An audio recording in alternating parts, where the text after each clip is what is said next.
Come on, Annie. Let's go to the movies.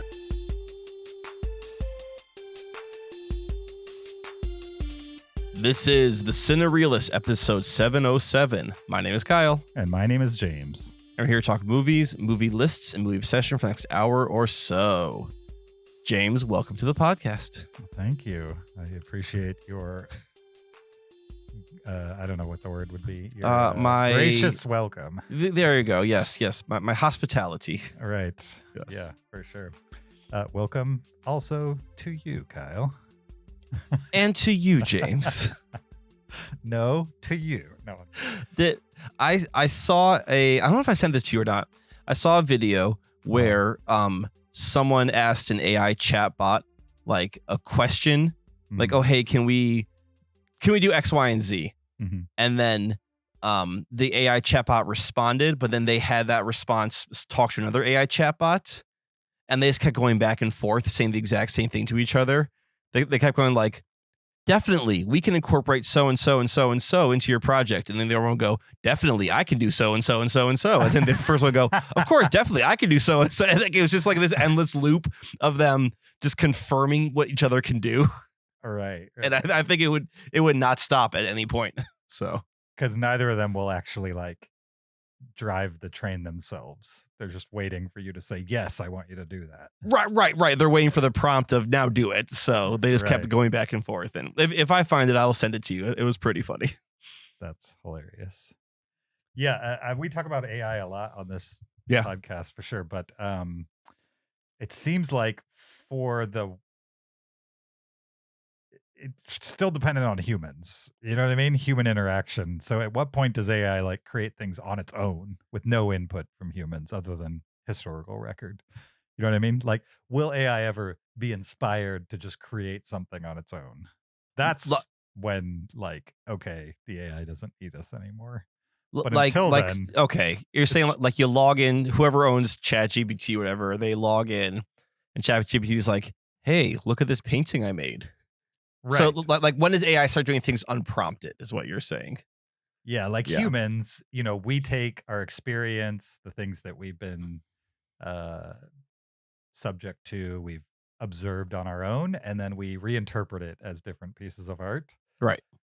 ChatGPT has that first half or whatever. AI has that first half. It has the general knowledge. It has even the very detailed, specific knowledge of everything, basically. But it has no need for creative thinking unless it's commanded to creatively think. So I see that as being it has no agency. Yeah, it has no agency. And if we gave it agency, would it even care to create? Right. I don't want to give AI agency. I don't want AI to think. I'm fine. I know we debate AI a lot here and we don't get back into it, but I've probably said that before. AI as a tool, great, love it. Not love it, great. It's fine. It's here. I accept that. Sure. AI as a to quote Mission Impossible, an entity. No, don't care for that idea. Sure. When I first started using AI, I resisted using human pronouns, and now I give up. Oh no, I say like he, she, and I slip up and tell it all the time, like, hey, go do this, please.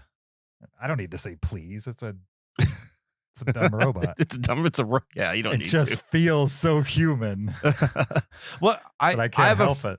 I have a friend who uses I don't know, some AI for like everything. Like so he'll talk to it like Siri. Mm-hmm. And he'll be like, hey, like explain to me how jet engines work, for example.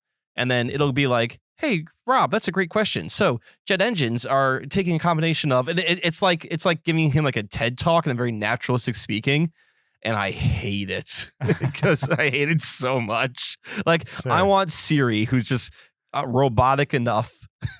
Yeah. Like it's this uncanny valley where it's like, oh, it's trying to talk like an actual person and be all friendly and communicative, and I don't care for that whatsoever. So yeah, I have a client who has ChatGPT on his phone, and We were at the same place at the same time, and I asked a question, and he pulled out his phone and just started talking to ChatGPT and asking it a question. And Yeah. then his wife was there, and she started joking around about it. And then she said that she calls it his girlfriend. Yeah, that's And I laughed, but it was kind of an uncomfortable moment because I understand it was a joke, but it's kind of, is it coming from some place of I mean, insecurity she's feeling? I don't know. Or maybe he does use it more than she would like for questions that he would normally ask her. You know what I Yeah, mean? that's a great question. Yeah. I don't know. I don't know the intricacies. It's just the first time I've heard somebody vocalize it like that. Right. Well, I mean, I think we're getting into her territory here of, when you're, Potentially. yeah. So Potentially. Yeah. you already got people who want to marry their pillows. Yep. Definitely. Well, welcome to episode 707. This podcast is produced exclusively without AI. Except Well. for me. Kyle had left the show a long time ago. And Sure. Yeah. And sometimes we use AI, by the way. yeah, sometimes we use, but very rarely. Right. Normally, it's very clear when we've used it because we either say we did in the moment or it's a game where literally AI is the point of it. Right. Yeah. We're not using AI to punch up the show, though. Right. For sure. Yeah. Episode 707. It's the return of a listener favorite format, the top 10 last 10.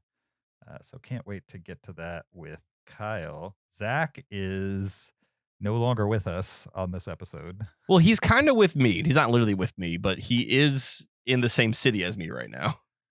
Right. Yeah. He's in the same city, and somehow you guys are not seeing each other. Yeah. found out, yeah. Well, he also came here like during Thanksgiving weekend when there's family in town, other things going on. So it's not like it's, some random weekends. Sure. There's still a chance maybe tomorrow. Maybe tomorrow will work out. All right. Well, I'll hold my breath for next week. Find out if you guys actually saw each other. If we actually connected eyeball. while we were in the same city. Yeah, definitely. Yeah, so top 10 last 10. We're going to jump into that. These are normally kind of long, so we're going to jump right into it. After I remind everybody, there's a video version of this podcast on YouTube. Go check it out there. Subscribe and watch while you listen. You could also support the podcast on Patreon, patreon.com/Cinereelists. Support the podcast, get extra after show audio on the first tier. Any tier above that, and you'll also get Cinereelist swag. You could leave us an Apple Podcast review, 5 stars only. We'd appreciate that. And that's free and easy to do. You could also send us an email, heyguys@cinereelist.com, with a comment, question, list suggestion, or movie suggestion, or anything else you want to send us an email about. Links are in the description for any and all of those things. Also, next week is our annual Christmas movie episode where we will be watching 3 Christmas movies that none of us have seen before, total blind watches. And we're going to give you the movies right now, just in case you want to watch 1 or 2 or all 3 of these in advance. And that way, some people like hearing about movies that they've never seen before. Some people don't want to hear anything about a movie they've never seen before, but they want to listen to people talk about it after they watched it. So we're going to give you it up front, and you can decide what to do with that. The 3 movies we're watching next to talk about next week are Oh, What Fun, which is a 2025 movie that's not out quite yet. It's out December 5th. So next Friday, it'll be on Amazon Prime. Then you've got a movie from 2023 titled There's Something in the Barn, which is, I believe, some kind of Christmas-themed horror thriller type of movie, comedic horror thriller. It might be comedy horror. It's definitely horror. Could be comedy horror. Right. I don't think it's like straight horror though. Right. And it's got Martin Starr from Freaks and Geeks and Party Down and a bunch of other things in it, which is why I'm assuming there's comedy in it, pretty much. Ace is playing it straight the whole time. Yeah. And then finally, we've got The Shop Around the Corner from 1940, which is a classic Christmas movie that, oddly enough, none of us 3 have seen. So looking forward to checking that one off the box as well. Links in the description will include those movies as well. So if you need a reference, they will be in the description of this episode. Kyle, are you ready to jump into our top 10 last 10 for this week? I'm so ready. Me too. Top 10, top 10, and top 10, and last 10, and last 10, and a last 10, last 10, and top 10, top 10, and top 10, and top 10, and last 10, last 10, and last 10, and last 10, and top 10. Do you want to remind the listeners what exactly is a top 10 last 10? I would love to do that too. Yeah. Okay. So like I said, this is a listener favorite list. It's been a while since we've done one of these. All we do is we take the last 10 movies we watched. Usually it's new watches. Usually it's movies we have not discussed on the podcast already. And then we rank those movies 1 through 10. Mm-hmm. 1 being our favorite, 10 being our least favorite of the 10 last movies we watched. You got it. That's exactly what this is. Why don't I go first? That way you can go last. I love that idea too. Perfect. All right, my number 10. This is my least favorite movie out of the last 10 movies I saw. This was from 2025, The Running Man. Oh, the new one. The new one, which I gave a 2.5, which isn't a horrible, Letterboxd style star rating. But for me, it's like a middling movie, a movie that like I'm not mad it exists, but also I'm not going to remember this movie come the end of the year. I certainly won't remember it in the long term.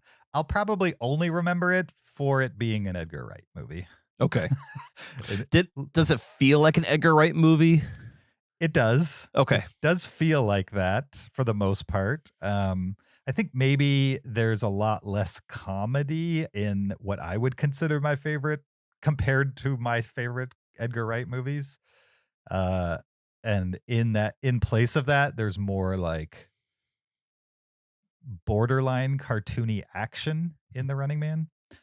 First of all, Running Man, I know this is an Arnold Schwarzenegger movie from the 80s that kind of predicted where competition reality shows might head in a direction towards, and it did. The Running Man's a little more extreme, the main character, the titular Running Man, is on a game show where he has to run from not only bounty hunters, but the public itself, who is incentivized to win money if they can identify him and help them catch him. And you try to survive 30 days or something like that, certain amount of days, and not get caught, not get killed, not, whatever. Mm-hmm. And so the Arnold Schwarzenegger movie, I always considered kind of one of his lesser action movies. It's kind of cheesy. Yeah. Pretty cheesy. And on top of that, the concept was kind of like high enough and the movie's kind of dark enough. It's a pretty dark movie, I would say. Mm-hmm. That it just didn't break the bubble for Arnold, I would say, at the time. Especially when put up against the Terminators and the Predators of the world.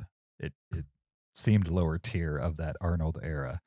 And so it didn't, even though it kind of makes more sense today, post reality competition television shows instead of pre, it didn't make a whole lot of sense to me from a hype perspective to remake a movie that nobody really liked the first time around all that much. Yeah.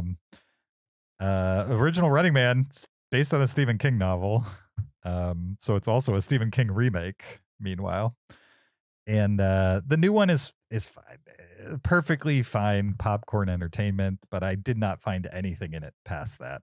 And there wasn't anything in this that would inspire me to want Edgar Wright to keep going down this path of like trying to be a big studio Hollywood filmmaker. Right. Yeah. I prefer him being a small group of small director with a funny group of friends pumping out quirky comedies from across the pond. Those are the ones I like from him. He was kind of like the English Judd Apatow. For a time, yeah. For a time, yeah. Definitely. And that's what I liked about originally. And it's not that I don't think he could eventually hit on one that elevates him beyond that. But I don't know. I don't know. I don't know what to say about Running Man other than it felt very unnecessary in general. But also, if you're just looking for something you can turn your brain off and enjoy, a matinee in a movie theater, fine. Take your grandma to it. She'll be fine with it. There's nothing offensive in it or anything. Is grandma friendly? It depends on your grandma, but if your Okay. grandma is cool with like Star Wars and like action-y type of stuff that's not Sure. super violent, I would say that's this. Is it So. PG-13 or R? I think it's PG-13.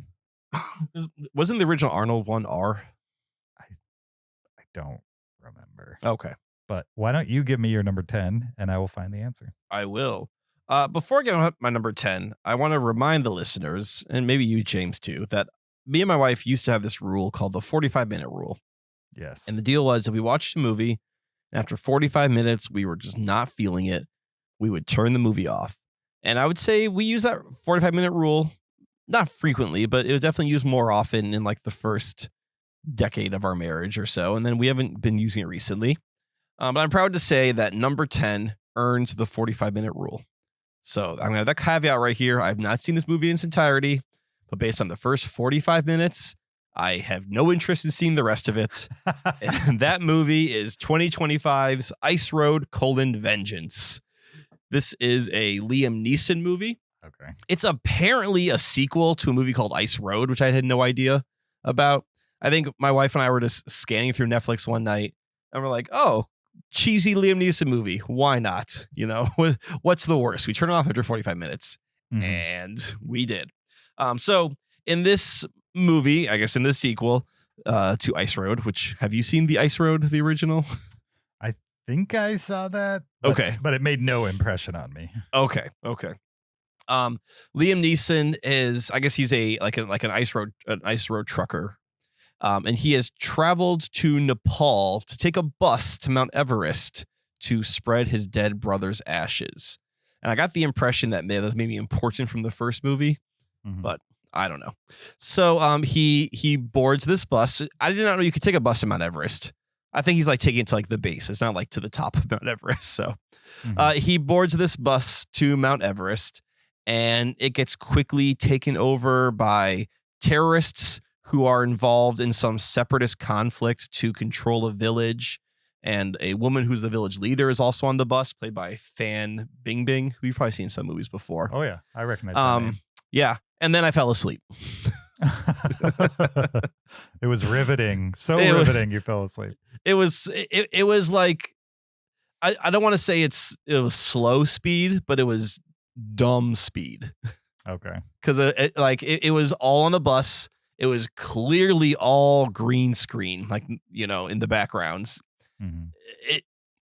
I don't even know if Liam Neeson was doing his stunts. Like when you watch a Liam Neeson movie, you at least know, oh, he's going to do some fighting or some, he seems like a guy who will be doing what you see on screen. Mhm. And so much of the Liam Neeson stunts was like his head was hidden or was from the back. I was like, I don't even think he's in this movie. I think he just showed up on the green screen bus and then like phoned the rest of it in. So Right. I don't know how this movie ends. I'm assuming they stop the separatist terrorists and save the village on the bus. But I did both my wife and I were like, okay, we first both woke up and then we're like, you care about this? I'm like, I don't care about this. So we turned it off. Nice. Yeah, it doesn't seem like a movie that if it has a swerve at the end, it's not going to be much of one. If there's any swerves, it's just the S curves of that mountain road. Right. So For sure. I'm curious. No, Ice Road.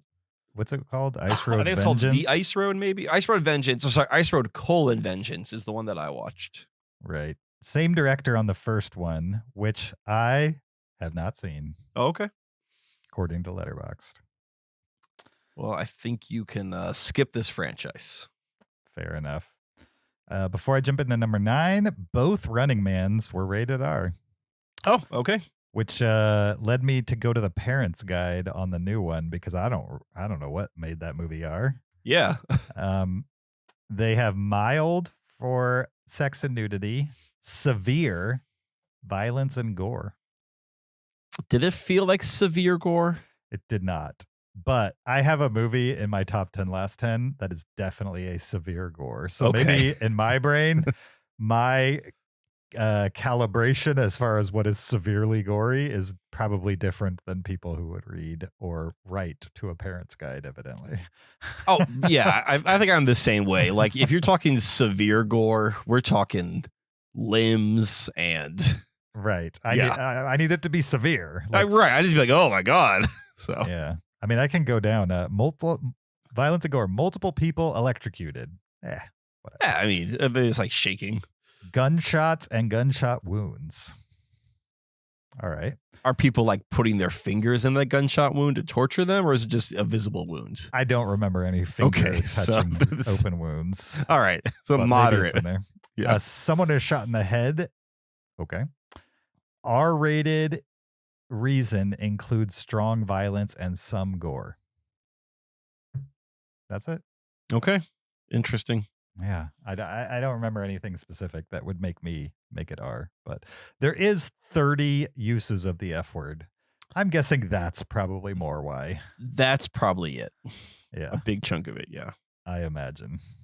Anyway, Running Man 2025. Skip it or don't. My number 9, also from 2025, Bad Man. I'm not familiar with this one. It's a movie I gave a 3. I had higher hopes for it than I think it delivered, but it's still a light recommendation for very specific people, and I will define that better here in a minute. The basic premise for this movie is it's a small town where drug deals are happening, and the local cops, it's like right underneath the nose of the local cops. Right. And then this cop or like FBI agent, CIA agent, I forget where he's from, but this out of towner comes into town to help them solve a murder mystery or something like that. And that out of town cop is played by Sean William Scott, aka Stifler from the American Pie movies. Is he known for anything else besides Stifler? I don't know. Okay. Sean William Scott, it's possible that he knows how to do more than some variation of Stifler. Sure. But the fact is, I've never seen him do anything other than some variation of Stifler. And that's basically what he's doing here, just as a know-it-all cop from a big city, kind of talking down to the local, right, podunk cops. He had a great movie called Goon, maybe a decade ago, where he was like a hockey enforcer. Yeah. And he was great in that. And he Okay. still had kind of the Stifler vibe to it, but it worked in that context. In this one, it kind of works still, even, a decade later.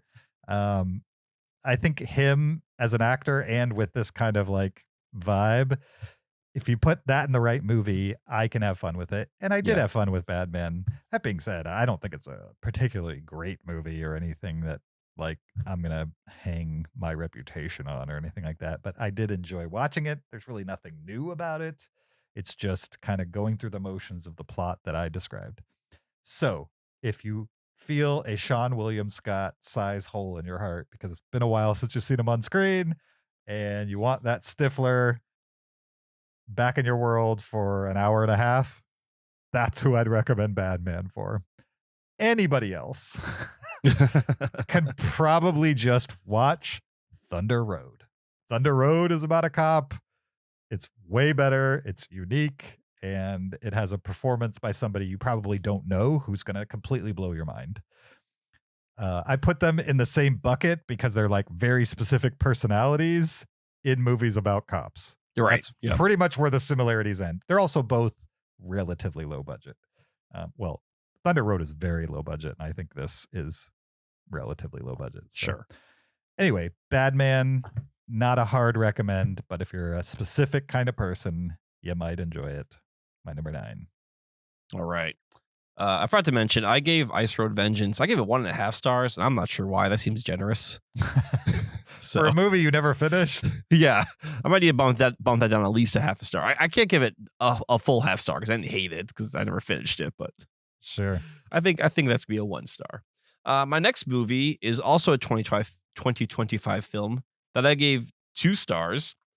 It does have 2 stars in it, Matthew McConaughey and America Ferrera, and it's directed by Paul Greengrass. It also takes place on a bus, but I did not care for it. This is 2025's The Lost Bus. Okay. This is based on a true story about a bus driver who, during the Paradise Fires in California, drives to an elementary school to pick up a class and their teacher, and then has to go through like a 5-hour gauntlet of driving through forest fires to get these kids to safety, which is a pretty incredible story. And this movie just felt so cheesy and movie of the week, like you'd watch on ABC Family back in 1998 or something like that. It was the everything just had this sheen of schlock to it. Like the movie starts off and it just lays into how big of a loser Matthew McConaughey is. You know, he can barely hold on to his bus driver job. His son hates him. He literally has to put down his dog in the first 5 minutes of the movie. His mother is has dementia, is losing her mind. His ex-wife hates him. You know, so you're like, wow, this guy's really, what a loser. Boy, I hope he gets a chance to be redeemed. And then so then he shows up at this, you know, it takes a long time for the movie to get going because we're doing all this setup about Matthew McConaughey and, like, you know, these fires starting with a lot of wind cams. You remember Lost? Mm-hmm. You remember the smoke monster cam? Yeah. This movie is full of smoke monster cam. Interesting. Yeah, which is very interesting. So, anyway, eventually the fires start. Matthew McConaughey is, you know, the closest bus driver to this school. He goes to pick up the kids, and then the mayhem begins. And we're talking apocalyptic mayhem. We're talking armed people trying to fight their way on the bus. We're talking people just immolating from just being next to fire outside the bus. We're talking considering letting the kids fall asleep and there'll be a quieter death than burning alive. And it's just pretty grim. It's so grim. And I'm sure this situation was quite dire for the real people, right? I don't believe it was, I don't know. I doubt it was this heightened where they were on full Mad Max. Like, you know, if we stop this bus, we will be ripped apart by the angry hordes. Yeah, it was just the whole time I'm like rolling my eyes, like, this movie is ridiculous. There's a point where some guy like gets lit on fire outside the bus, and then America Ferrera, the teacher, points at the guy and says, "Kids, don't look at that." Interesting. I'm like, anyone who knows kids, the last thing you want to do is draw your attention to it. So right, they're gonna look at it if you tell them not to. They're gonna look at it for sure. Anyway, so it's just one of these movies where, I don't know, it feels like they wanted to tell an interesting story, which it is. I read the article. It's quite a good article, and they just Hollywoodized it so much. Wild. I'm not trying to put you on blast here. I've never seen the movie, so sure, I might agree with every word you're saying. Yeah. But this did get an 87% on Rotten Tomatoes. I know. And like one reason why Meg and I watched it, like, oh, it's got high Rotten Tomatoes score. It's got Matthew McConaughey. All right. You know, Paul Greengrass is directing it. Sure. And I wrote a review for this, and my review just says, does Matthew McConaughey owe someone money? Wow. All right. Well, he is looking for like a hit these days. It's been a little while. Yeah, I guess so. Yeah. So interesting. I will let you know. I believe this completes my bus section of the top 10 last 10. All right. Only 2 bus movies back to back, but only 2. But how often do we have bus movies on the podcast? Have we ever done a list, top 10 bus movies? No, I can only think of like 1. I mean, 2 now, but I haven't seen the other one. 3, Ice Road Vengeance. Yeah, that's true. Yeah. I would have never guessed Ice Road Vengeance had a bus in it. I would have figured more semi-trucks. Nope, it's a bus. Yeah. Shang-Chi has a bus sequence. Does it? Yeah, with what's Aquafina. Okay. It's kind of like a Speed like sequence where she's driving the bus, and then Simu Liu is sort of like over her shoulder. Sure. And like, I kind of actually want a remake of Speed with Aquafina and Simu Liu. I think that'd work out really well. If I could pick one Marvel movie to rewatch right now, I think it would be Shang-Chi. Yeah. I only saw it that one time, and that was like a couple of years ago now. I don't remember enough of it. I remember liking it, but so Galen's into Marvel right now. We've been watching the movies, and right now we're like doing the first phase, 2 phases, and we're just getting in the hits, right? Just the important ones. Mhm. Iron Man. We just watched over the long weekends all 3 Captain America movies: First Okay. Avenger, Civil War, and Winter Soldier. So you're not even doing them in a row. You're just kind of like peppering whatever you want to watch. Yeah, I mean more or less in order, but we also have like we've done Guardians and Guardians 2, so we're not doing them. We're just kind of building up to Infinity War and Endgame. Sure. Those Captain America movies are fun. Yeah. It's they're been good. a while. Like they're I don't know. They're sort of these fun action thrillers. I was digging watching them again. It's kind of shocking watching those 3 and then thinking about the most recent one with the Hulk in it and stuff like that. Oh my god, which was Just so how- boring. Just how bad that movie was. Exactly. Yeah. I was Yeah. like, these are exciting films. So Yeah. all right, what's your number 8? My number 8 is another 2025 movie that I gave 3 stars, Wicked: For Good. Oh, okay. The sequel to Wicked, which is actually a half a star lower than the first Wicked movie for me. I've gotten the impression a lot of people like the first one better. I definitely like the first one better. Okay. Maybe because there was like an exploration element to it Yeah. that a lot of the visuals that you see in the first one and getting to know the characters is kind of more interesting than seeing it try to align itself with the original film, which I feel like they left most of that stuff for this second half. Sure. And I don't know if the play is that way, whether it's peppered throughout or if the play also kind of, makes everything new at the beginning. And then the back half of the movie is like, oh, right, this is related to Wizard of Oz, so we must make it align type of thing. I get the impression that I've never seen the musical, but my impression is that these movie adaptations are quite faithful. I have no idea. So Yeah, I have read the never saw book, the and I book. would say these musical adaptations are not like the book whatsoever. Okay. Interesting. Was the book before the musical? Oh yeah, the book was like the 90s, like mid to late 90s. Okay. Yeah. And the musical was like what, the aughts type of thing? Yeah, the mid-aughts, I think, is when the musical came. Yeah, probably a decade after the book came out. The musical came out. Yeah. Sure. Yeah, I had always thought Wicked was pure prequel, but evidently it's mostly prequel, and then at some point it catches up to the movie and overlaps. Okay, which is different than the book, I'm pretty sure. I think the book Yeah. is all prequel. Not only overlaps, like you're seeing the original movie play out in the background at times. Oh. It's never the main story, but there are certain things that align. And then eventually the classic movie ends and there's like another 10 minutes left in Wicked for Good that happens after the original Okay.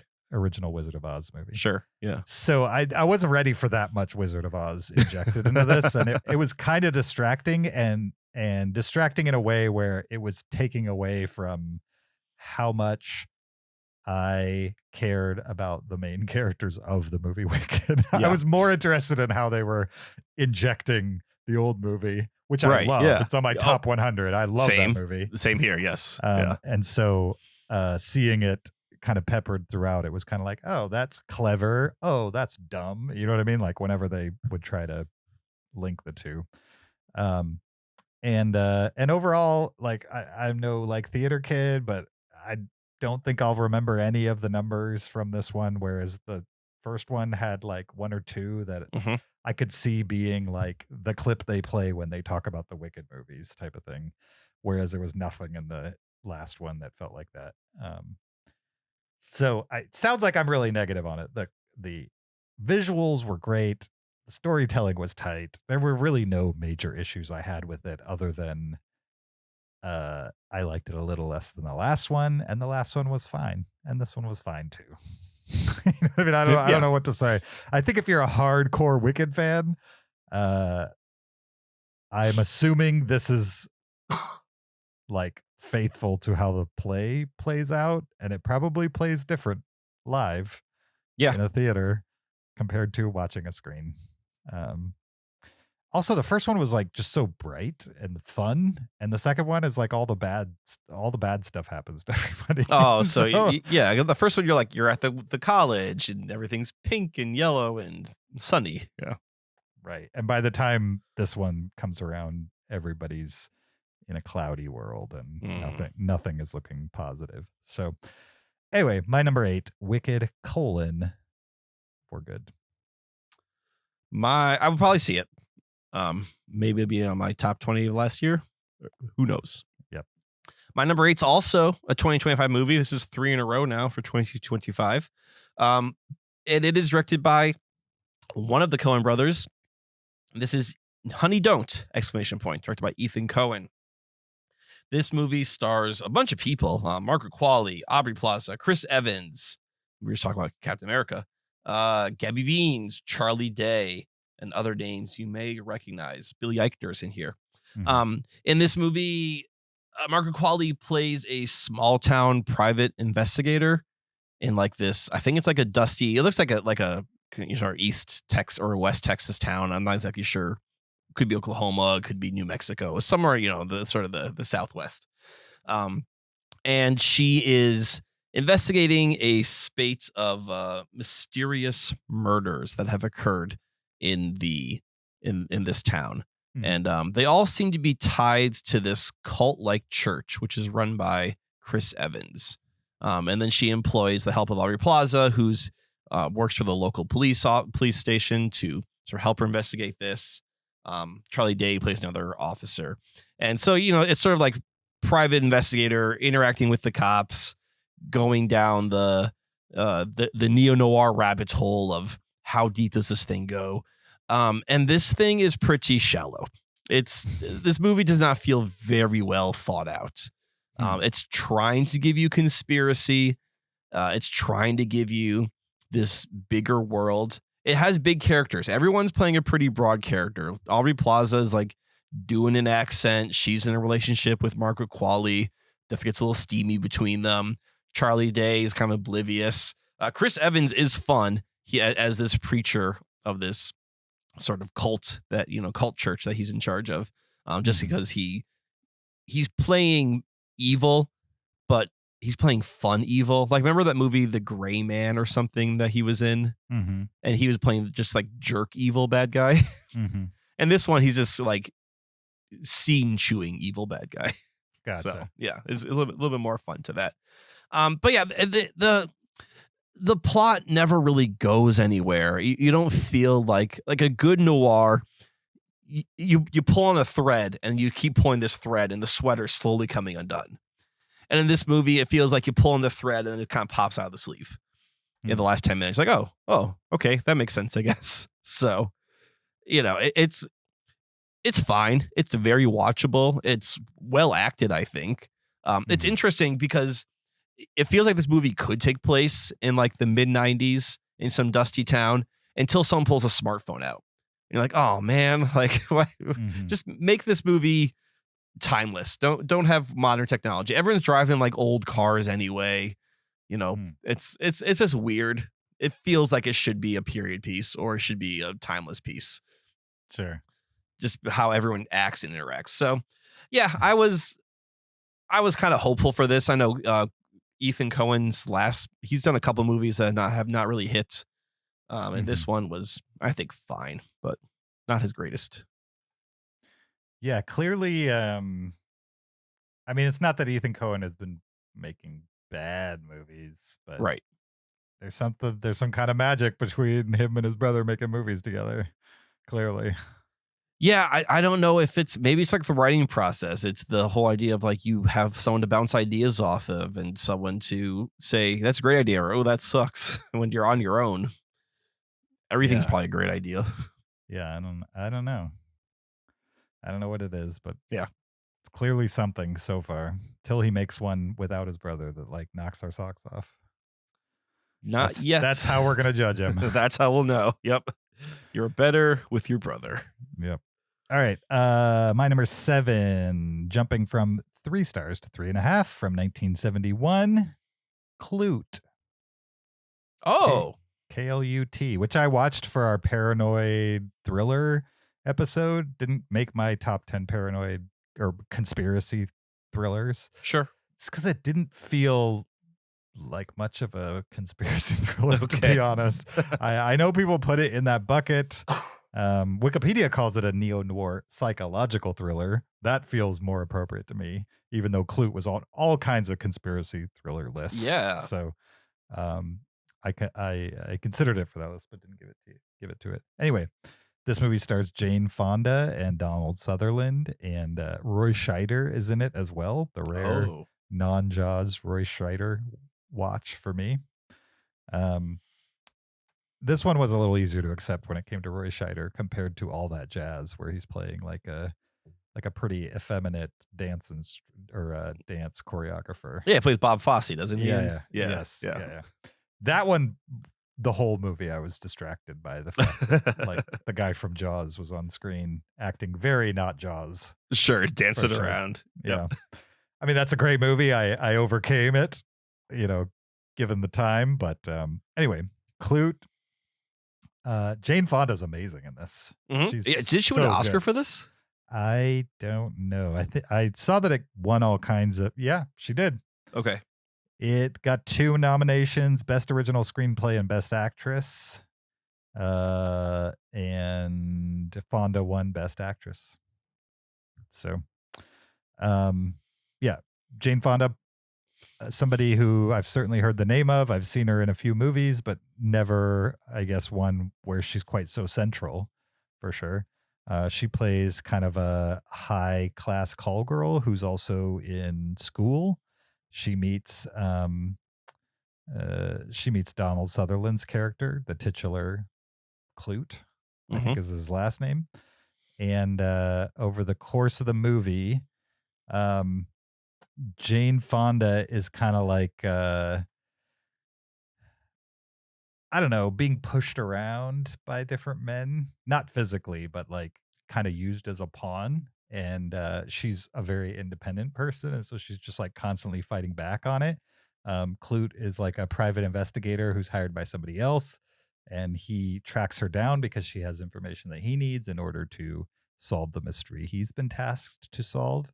And over the course of their interactions, they begin to date and have a romantic relationship. And meanwhile, they get in deeper and deeper into this bigger conspiracy mystery, quote unquote, conspiracy mystery. But I found it far more about Jane Fonda's character, who had kind of very little to do in the end with the bigger mystery. Her and the relationship with Donald Sutherland than the actual mystery itself. Like their relationship and her performance was far more interesting than anything the plot had to offer. Sure. Okay. Yeah. And so I think that's why I didn't really see it as a conspiracy thriller, and also kind of why there wasn't much to hang my hat on other than that one performance. Like I didn't find the hooks of the movie or the pacing or anything like that particularly special. If there wasn't a kind of pretty amazing, strong central performance, I don't think this movie would be remembered for anything. I think probably Jane Fonda and her performance has made this movie somewhat relevant over time. I mean, I've never seen it, but my impression is it's a Jane Fonda movie through and through. That's why people watch it and talk about it. Yeah. And as somebody who hasn't seen a lot of quote unquote Jane Fonda movies through and through, I enjoyed it, and I'm open to more. If I should probably look into her and figure out what people point to as like her best movies, because I wouldn't mind more of her in movies. Have you seen The China Syndrome? No. Okay, check. That's her and a young Michael Douglas. Okay. And they work at a nuclear power plant that is melting down. Yeah. Okay, that sounds cool. Yeah. Totally check that out. It's good. Yeah. The other problem I have at this movie is Donald Sutherland is not a heartthrob. you know what I mean? Yeah. Like when I look at 1971 Donald Sutherland and you pair him with 1971 Jane Fonda, it just times have changed so much. There's not a chance a guy who looks like Donald Sutherland is your leading man in this type of movie. No offense to Donald Sutherland. He just does not have a leading man look. I think he actually looked better as time went on, but 1971 Donald Sutherland looks like dudes from 1971. He looks kind of greasy. Yep. Kind of, I don't know. It just, there was, I'm a straight dude, but he did nothing for me in the non-straight portions of my brain, for sure. It was hard to imagine. Let's just say that. Those two together in a serious way.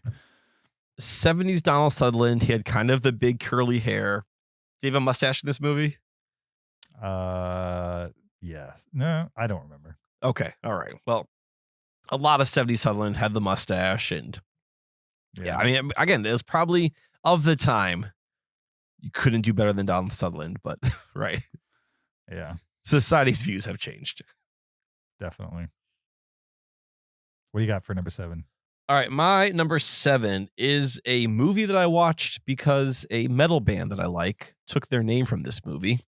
Okay. It is a 1968 British film called Witchfinder General, which is also known as The Emperor Worm. So if you're trying to find this movie, it is streaming. If you go to like Amazon and put in Witchfinder General, you will see that they suggest The Emperor Worm. That is the same movie. So I did not know that, but now people know. This is a Vincent Price movie. It takes place in the like the 1600s, so in the middle of the 17th century, and he plays Vincent Price plays a witch hunter who is tasked by the church and by the state to find witches across the countryside and bring them to justice. And this is exactly the kind of witch hunt you imagine it is, where someone accuses someone of being a witch, and he shows up with his henchmen and tortures them until either they admit that they're a witch or until he says, well, you will not give in, so we must kill you. He eventually comes, he goes to one village and kills the betrothed of a soldier. And when this soldier returns, he is hell-bent on vengeance against the Vincent Price character and is tracking him across the countryside, while Vincent Price, realizing that his life is in danger, is using his influence as this witch finder to try and keep himself one step ahead of this man seeking vengeance. And I mean, this is definitely a fun movie. It's a B horror movie of the era. It reminded me very much of like The Wicker Man. Okay. In the sense where you have a great central performance. The blood is all bright red and flows like water. So that's not realistic whatsoever. Lots of screaming women who are put through various vices as they're being tortured by witches, though men are also accused of being witches. Believe there is a gratuitous sex scene in this movie as well. So that this whole thing has a kind of this sort of, late 60s B movie feel to it. But it's a fun movie for sure. It doesn't feel original, maybe because like we are so used to the hypocrisy of like a witch hunt, and like it's even made fun of in Monty Python and the Holy Grail. I'm pretty sure Monty Python and the Holy Grail was parodying not this movie specifically, but this kind of movie with the whole like she's a witch, she turned me into a newt, floats like a duck, all that kind of stuff. Because it even has the scene where it's like, oh, you're a witch, I'm gonna burn you with this cross, this brand, and if you pass out, that means Satan's saving you from the pain. So it's like damned if you do, damned if you don't in these situations. So there's some fun to it. So yeah, this is a fun watch, and if you want to hear a cool Nawabum, new wave of British heavy metal bands, the sort of the precursor to Metallica and American thrash, check out both the movie and the band Witchfinder General. All right. Interesting. Also, I'm seeing 87 minutes. So nice and short. Yes, very much so. And Vincent Price is good in it. Like he plays smarmy. He knows who he is in this movie. Mm-hmm. So this character does not think he's a pure person whatsoever. He knows what he's doing. Nice. Cool. Do you think I'd like it? Should I add it to the watch list, or is it purely a curiosity for people who like the band? No, I think this is I don't know, it's a seminal film. Have you seen Wicker Man? I have not. Okay. I think this is one of the more popular movies of like that B movie horror era. So Okay. I think for a taste of what these movies were like, yeah, you could probably do worse than Witchfinder General. Sure. I gave it 3 stars. Okay. I've added it for now. I look forward to looking at it 5 years from now and thinking, why is this on my watch list? If only Letterboxd would give you some options. Yep. All right.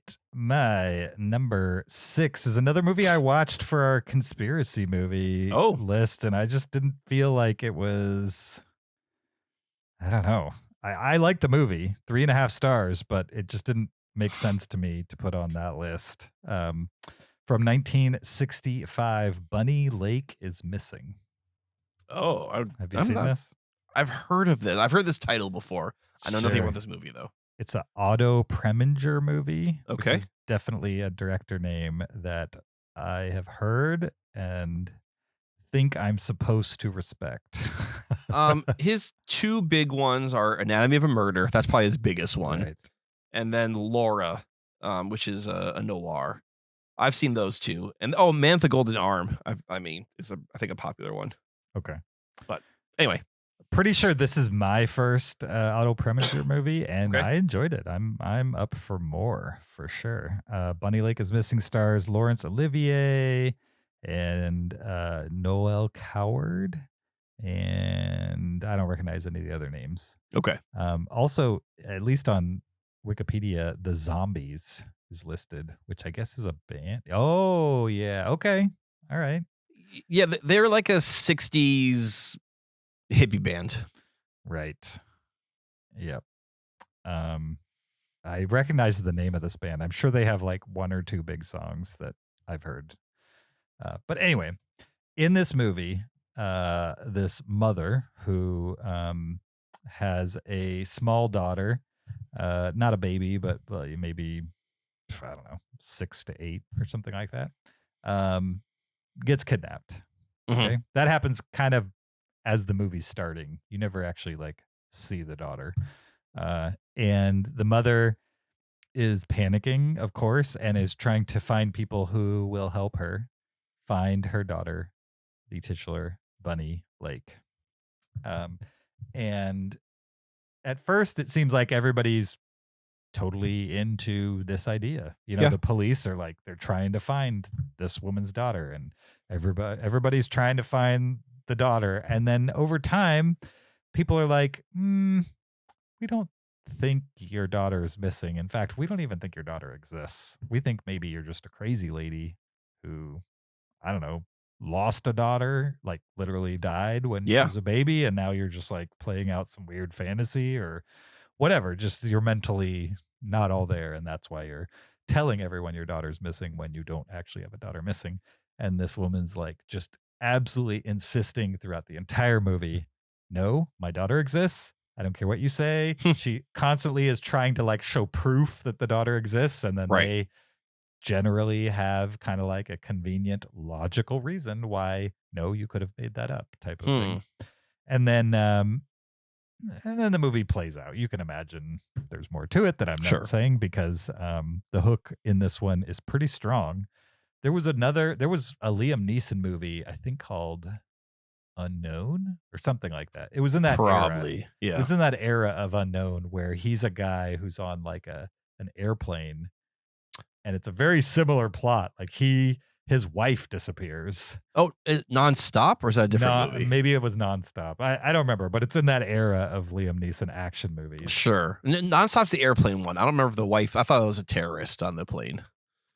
It's not anything to do with terrorists. This one, a guy like he gets up to go to the bathroom and he comes back and his wife's gone. And he's like, what's up with my wife? not being here. And everybody on Sure. the plane's like, that seat's been empty the whole time. Okay.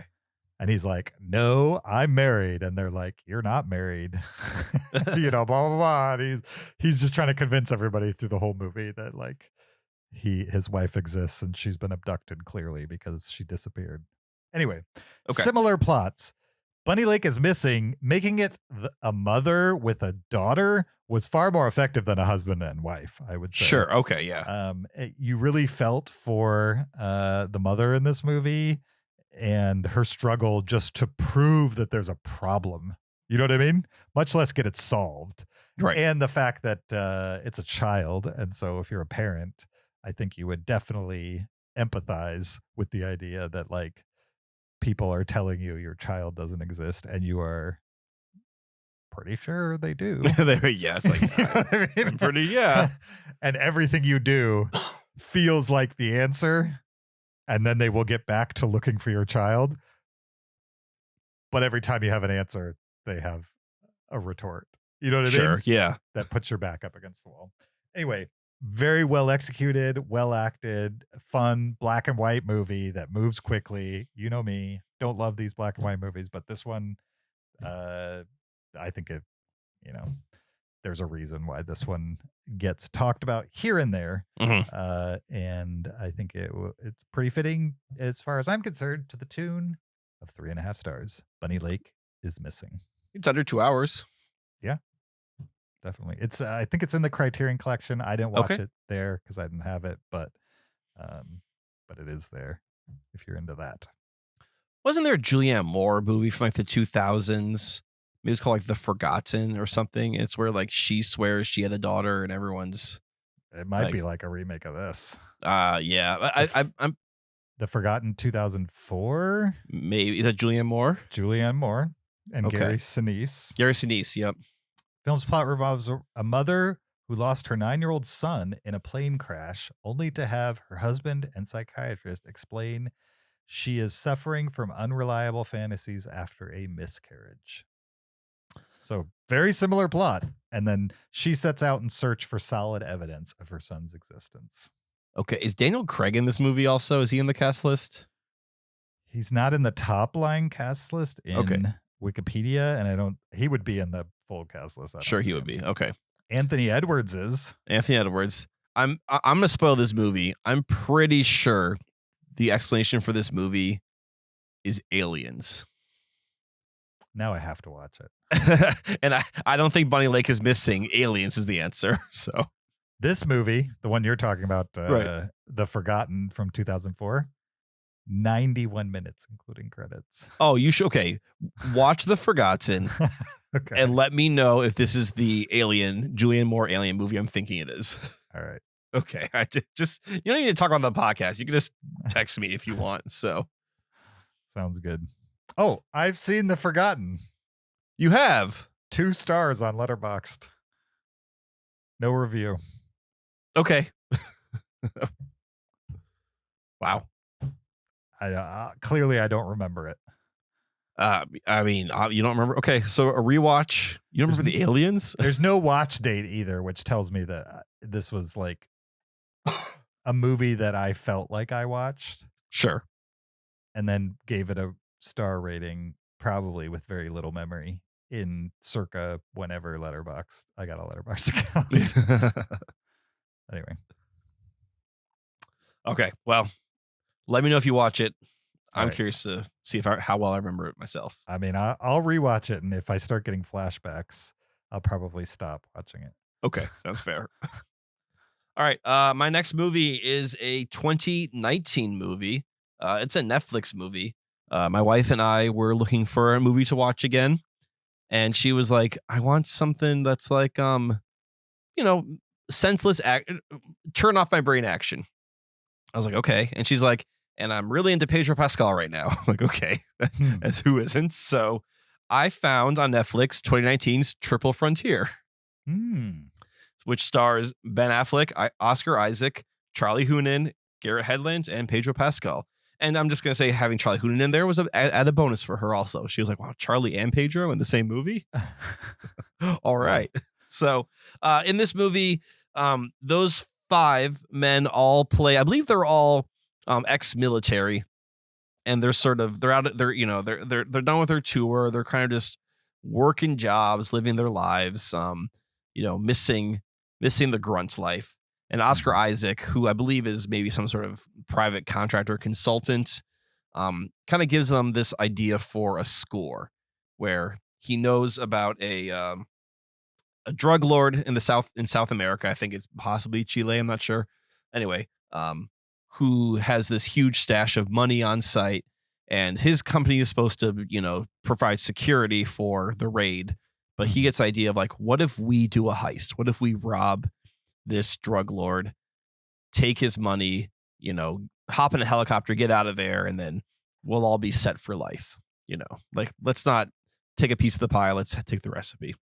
And these 4, ex-military friends of his all agree to do it. So they all strap up in their tactical, they do their raid, get the money, and then obviously things go south very quickly from there. Where the helicopters, gets shot down. They have to hike their way out. Money is very heavy to carry, like whatever you see in movies, like, oh, well, let's steal all his cash. Like, yeah, a $1 bill, not so bad. Thousands of bills gets very heavy very quickly. It's like if you see a big duffel bag full of cash, just imagine a huge duffel bag full of books. That's exactly what they're lifting. Yeah. Yes. Yeah. It's very heavy. This is sort of like a military survival movie about these guys who get themselves in a dumb situation and then have to try and dig their way out of it. And I dug this. Maybe it's me. Maybe like you throw some guys in like civilian clothes and a flak jacket, throw like a scarf on them and some assault rifles. I'm like, yeah, this is a cool movie. So I don't care for like that stuff in real life, but on a movie or in a video game, so cool. It's like playing G.I. Joes. Sure. But I also thought this movie was more than just like a dumb action movie. It has like an action start at the beginning and there's action throughout, but it really is a survival film. And like I got that there were stakes that these guys, were trying to weigh. How do we survive? Do we survive with the money? Do we just try and survive in general? The things keep getting worse. I bought it all. So I found this to be a really fun watch. I don't know if many people have thought much about Triple Frontier in the last 6 years, but Sure. I think if you like this kind of style of movie, like a Black Hawk Down sort of style of movie, I think this is worth checking out. Nice. I think Zach and I both watched this movie for the podcast. Sure. We talked about it on the podcast. I gave it 3.5 stars, so I clearly enjoyed it on some level, certainly. Yeah. I also gave it 3.5 stars. Yep. Nice. J.C. Chandor, the director, his Okay. first 3 movies right before Triple Frontier, all bangers. So if you've never seen Margin Call from 2011, I have seen Margin Call. Yes. All Is Lost is great. Robert Okay. Redford alone in a boat, barely. There's like maybe 10 words spoken in that whole movie. 'Cause Okay. it's him alone on a boat in storms and trying to survive, being out in the middle of the ocean alone. It's on the watch list. I just added it. And then A Most Violent Year, which is early A24 and also very good. Oh yeah. I remember that. Yeah. This is Oscar Isaac and Jessica Chastain. Mhm. Okay. If you look at the Letterboxd reviews for Triple Frontier, at least the ones on my reviews from friends, it's like all people like thirsting over the cast. Oh, it's yes. This is the ones that have the high likes are like all people that are like Oscar Isaac or what a Pedro Pascal in the Yep. same movie. I think kind of my wife was the same way. She's like, this is the cast. All right, let's watch it. How bad So- could it be, right? Exactly. And Yeah. and it was good. I thought, besides all the beefcake on screen, I thought it was actually a good movie. So Nice. Speaking of beefcakes, my number 5 is from 2025. It's Nuremberg. oh, are you talking about what's his name? I'm not talking about anybody. I'm joking. Russell Crowe. Okay. There's no beefcakes in Nuremberg, unless you really love the weird look of what's his name, the main guy, Rami Malek. Oh, Rami Malek. Okay. Yep. Anyway, Nuremberg, which follows the trial of the Nazis who were put on trial after World War II for war crimes. It's a famous trial, famous war tribunal trial. I don't know what. Yep, they said famous war. Yeah, World War II. Yeah, I've heard of it. A little famous. Yep, Nazis aware of those.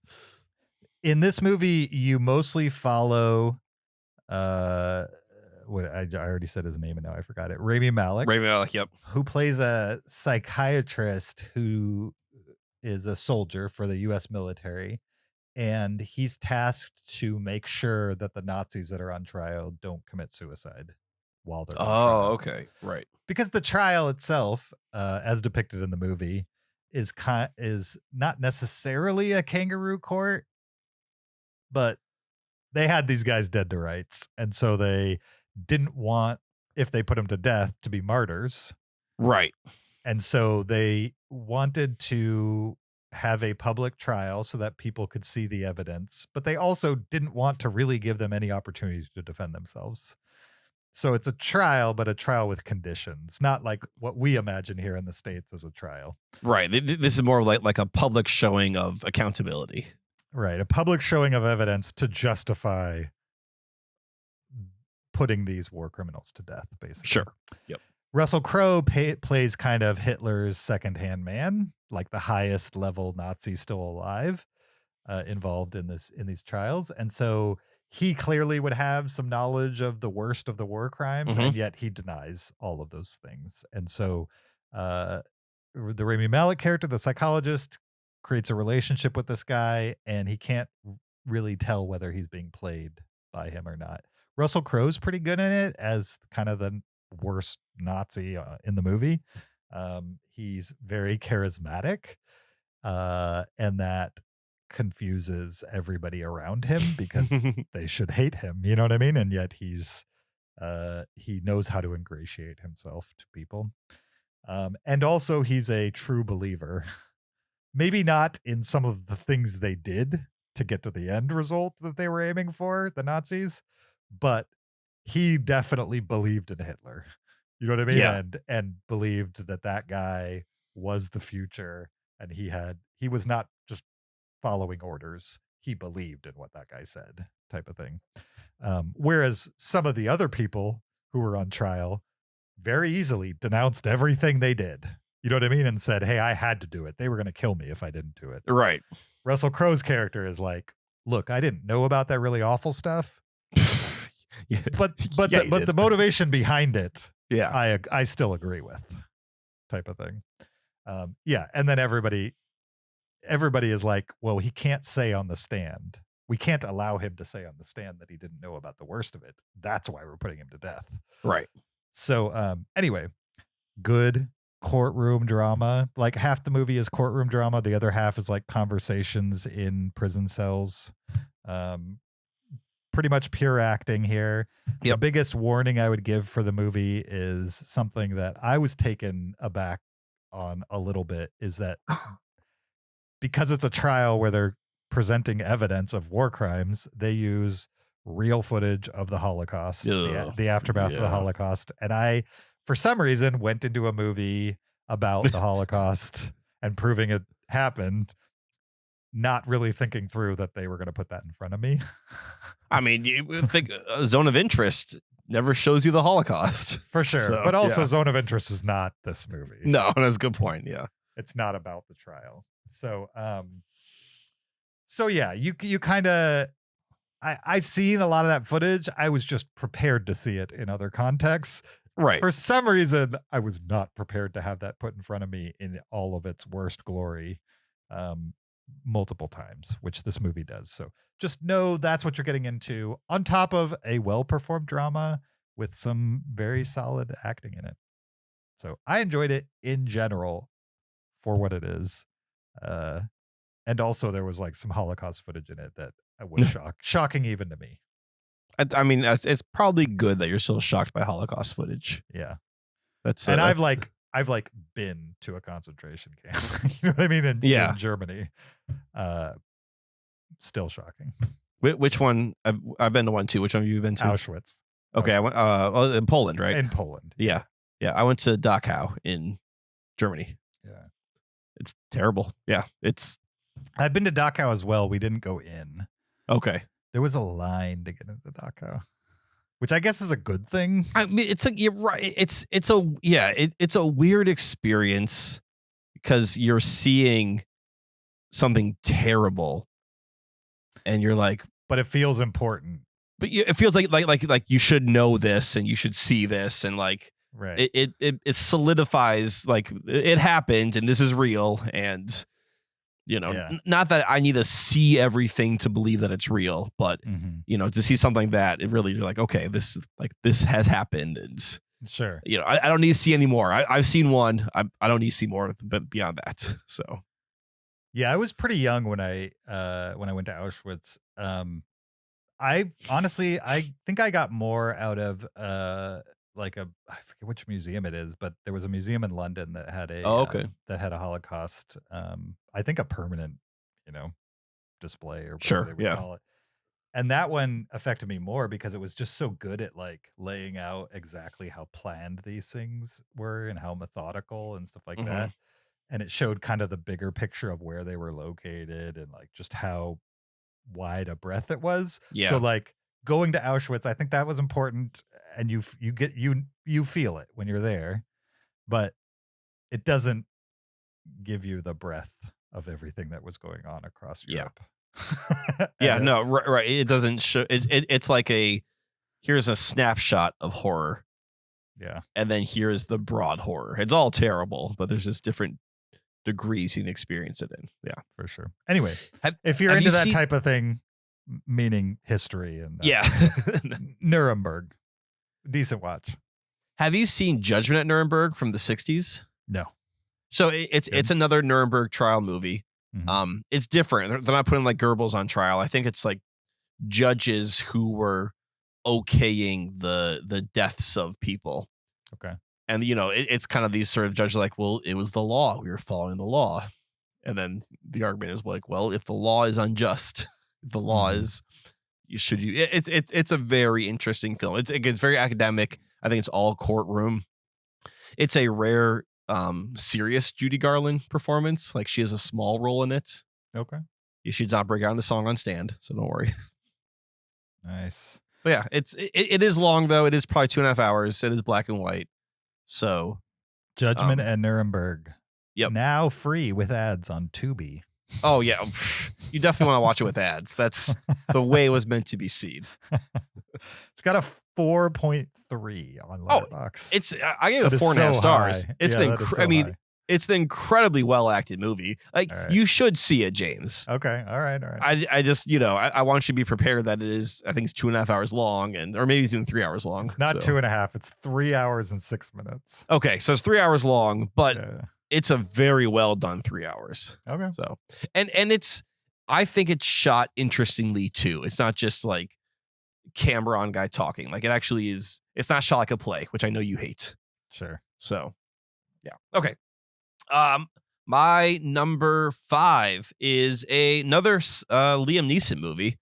This one's from 1990, and it's directed by Sam Raimi, and this is Darkman. And this is a bit of a cult movie. Yeah. I was always kind of aware of it, but it doesn't get talked about a lot. Like when you hear about Sam Raimi, it's either The Evil Dead or it's Spider-Man, right? That kind of his two. I mean, he's got other things in there, but like they're sort of the two big ones when his name comes up. But he's obviously done other things post Evil Dead and pre Spider-Man, and Darkman is one of them. And this movie felt so much like a comic book movie that I thought it was a comic book adaptation, and it's not. It's an original movie, but. You watch this and you're like, oh, I see now why he was picked to do Spider-Man, because this movie feels like a comic book movie, even though it's not. In this movie, Liam Neeson plays a scientist who's working on making regrowable skin. That's his kind of his big breakthrough. And Frances McDormand plays, I think, his girlfriend or his fiance or something, his partner. and gangsters break in. I can't quite remember the setup. Gangsters break in and they destroy his lab. They destroy his life. He gets burned terribly in his lab, left for dead. And he becomes this sort of anti-hero called Darkman, who's going on a tale of vengeance to get back at these gangsters who ruined his life, while also trying to literally keep up appearances by spending time with Francis McDormand, using his fake skin to either make himself look like himself or to use it to alter his appearance in his acts of vengeance.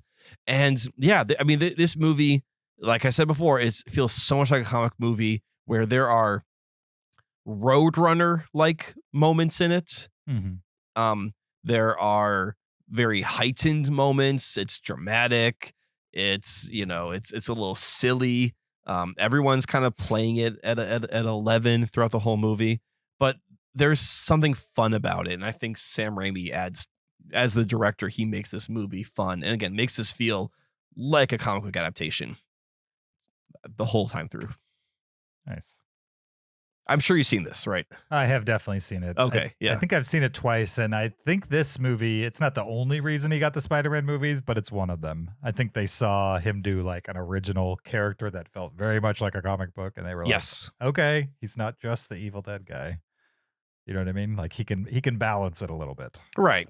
And this has some effects in it. It has some gore in it. It has some questionable CGI too. It's, it is probably a low budget film of the 90s. Mm-hmm. But yeah, I think you see on screen all the DNA of, who he was going to become as the blockbuster director. Yeah, definitely. That's a good one. My number 4 from 2025. This is a new movie that's in theaters now, titled Die My Love. Oh, I want to see this. Yeah, this is directed by Lynn Ramsey, who directed We Need to Talk About Kevin and You Were Never Really Here, amongst others. Those are the other two that I've seen from her. Yep. I need to catch her first two, Ratcatcher and Morvern Caller. I'm not familiar with either of those. Me neither. I've heard of Ratcatcher. That's like a kind of a seminal indie late 90s movie that I've just never seen, but it has a reputation for sure. Anyway, Die My Love stars Jennifer Lawrence and Robert Pattinson as a married couple who are a little aloof in life, I would say. They don't have great jobs. They inherited a house. They're fixing it up as best they can. And she gets pregnant. They become parents. And kind of time in this movie just kind of happens, I would say. They never like put on screen like 2 years later, a day later, whatever. It's just like time passes and there's really no explanation for what happened in the in-between. And yet it kind of feels like it's going in real time, like scene by scene. But clearly things have happened in between, because the beginning of the movie, she's not pregnant. Within like the first 15 minutes, she's pregnant and about to have a kid. And then before you know it, the kid's talking and you're only like an hour into the movie. And yet all the scenes kind of feel like they were back to back, which is interesting. I'm sure that's intentional, but it made it a little confusing. At times, not like I didn't understand what was happening. It just, there's so many details in between these moments that are implied through the dialogue of the current scene. So you're kind of catching up to what has happened that would cause these people to act the way they're acting. You're not seeing those scenes that kind of like led up to this specific moment that you're seeing in the movie. Oh, so they're trying to figure out like, how did we get here? Yeah, like why is somebody saying this specific thing to the other character? They're referencing things that we never saw on the screen. That also might not have been specific things, just frustrations that built up over time. And so that was a little confusing. On top of that, Robert Pattinson is like just a pretty selfish character in the movie. And he is a side character to Jennifer Lawrence, who's, I would say, the main character of the movie. And Jennifer Lawrence is, she's in the beginning of the movie, towards the middle, she's dealing with intense postpartum depression, I would say. And she's just getting no support from anybody, essentially. And she starts imagining things around her to be reality when it's unclear whether those things are actually happening or whether she's trying to fight her way through her depression with these visions and not even visions, just her own imagination. Sure, yeah. It's hard to tell when her imagination is presented as fact and when it is fact. You know what I mean? When it's not her imagination, which is Lynn Ramsey, gutsy filmmaker. Right? Yeah, she's not playing it straight down the middle when she makes her movies. Right. Yeah, and this one follows that formula. She's definitely trying something new in this one, and I think in most cases it worked. Sometimes even somebody who's primed and okay with being confused occasionally with movies, if they earn it. This one confused me every now and then. Not like a major plot point and I had to rewind it to understand. It's literally just trying to understand why characters are doing the things they do. Now, there's something to be said for the fact that she made me care enough to engage my brain to be like, I want to know why this person is acting the way they're acting. Right, yeah. Why were they not doing that in the scene before? Oh, it's because clearly some time has passed. Yeah. You know what I mean? Like you're kind of like trying to figure out the clues. I could see this movie frustrating people to the point where they don't care and they turn themselves off. I found that the more confused I was, the more I wanted to understand. And so that's why it's up high on my list. The performances are good. Jennifer Lawrence is just, when she's in these dramas with very specific artsy focused directors, she lets it all hang out. Much like she did in Mother, she's letting it all hang out in this movie too. And most of it worked for me. I mean, if anything, she was great in the movie, and Robert Pattinson, just by the nature of his character, was just kind of a drip in the movie. Okay, uninteresting, just kind of a plot line to move her along. And I was okay with that, and I enjoyed it. But yeah, movie also has Nick Nolte in it, Sissy Spacek. They're good in it. Lakeith Stanfield is in it. Not a lot, but he is in it as well. And if you're into Lynn Ramsey movies, you're going to see this anyway. But I want to see this movie for sure. It's definitely not like a stinker. It's not a retread of the past two movies that most people love. It's like not a brand new thing, but a different thing for sure. Right. Cool. I will check it out. Cool. All right, my number 4, another 2025 movie. This one is called Roof Man. Another movie based on a true story. There's some Lost Bus parallels, but this was way better take on the based on a true story than I thought the Lost Bus was. Now, this movie stars Channing Tatum. He plays a veteran who, can't really make it once he gets home. So he starts robbing McDonald's, and he would do this by breaking in through their roof. That's why he's called the Roof Man. And I think he robbed like 40 McDonald's or something like that. Eventually got caught, sentenced to prison. He broke out of prison. He escaped and then hid out in a Toys R Us, sort of in the middle of the suburbs. And he lived in the side of this Toys R Us for about 6 months on the, on the lam from the police. And after a while, he got a little brave and he started leaving the Toys R Us and becoming a member of the community. And he eventually starts dating Kirsten Dunst, who in this movie is an employee of Toys R Us. I'm not sure if she was an employee in real life or not, but in this case, he is. And, this nice little romantic comedy is happening between them, this woman who's a single mom trying to keep it all together. And then this charming, mysterious man comes into her life and makes her life all perfect. And you're just watching knowing like, oh, this is all built on a lie and this is all going to crumble. And the fact that this is all based on a true story made it even more tragic. And I think that's what worked about this movie for me. If you see the trailer, it's presented as like a screwball comedy. It's like, what if I lived in Toys R Us for 6 months? It's like a bad Mr. Beast setup, you know? Mm-hmm. But really, once this movie kind of has him settled into the Toys R Us and has him kind of figure out what his life looks like, then it becomes this other movie, this other sort of romantic comedy tragedy that you're watching that I found to be very sweet and heartfelt. And, you're Kirsten Dunst. She's a good actress. And I bought that she was falling for this guy and that she thought, oh, my life will be good now. And I have this great man. And, how lucky am I to have this? And you feel for him too. Like his home life obviously isn't great and he doesn't have the life he wanted. And you're like, oh man, he's not happy also. Be like, oh wait, and he's also on the run and living in Toys R Us. And someday this is going to catch up to him. So yeah, I just thought it was, it did not go the direction I expected it to. And that was what made it, I think, a better movie than just being like, oh, the screwball version of him living in this Toys R Us for, Sure. 6 months. Yeah. And, it's got a little cheese to it. They've got, Peter Dinklage plays the manager of the Toys R Us. And he's just like an extra dick about everything.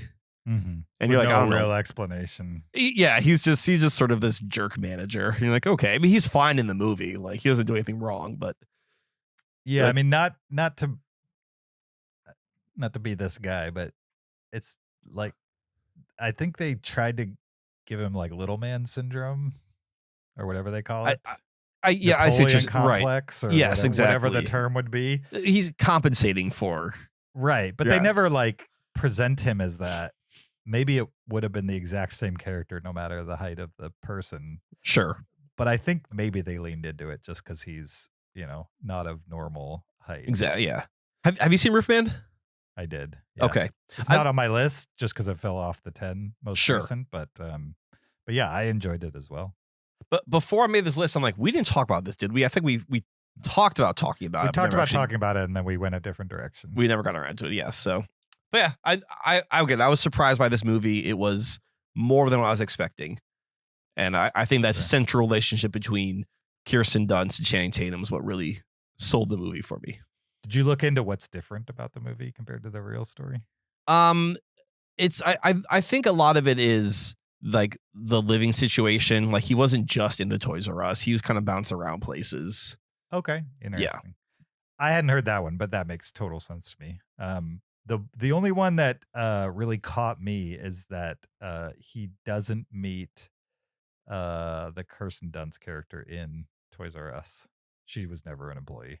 Okay. Oh, she wasn't at all. Okay. Yeah. He meets her. He meets her where he eventually gets more involved with her at church, right? It's something. Yep. Oh, that's right. Yeah, and Ben Mendelsohn, he plays the kind of like the hippie church leader. Yeah. So they play it as like he's not going to church to go to church. He's going to church to do something else to meet her. Yes. Yeah. Right. And in reality, he was bored and needed people around him, and so he went to church. You know what I mean? Even though he wasn't a believer, and then met this woman at the church. So there was no chance that she was going to catch him at the Toys R Us because she wasn't an employee of Toys R Us. Right? Exactly. No, I mean that's the convenient thing of like having him watch her on the monitors and be like, oh, who's this heavenly angel? Right. So yeah. Which he supposedly did do the monitor thing. Oh, I mean, I believe it. Yeah, like it's, you get the impression that this guy was very smart, very clever. Right. He's not a dumb criminal. He broke out of prison of all things.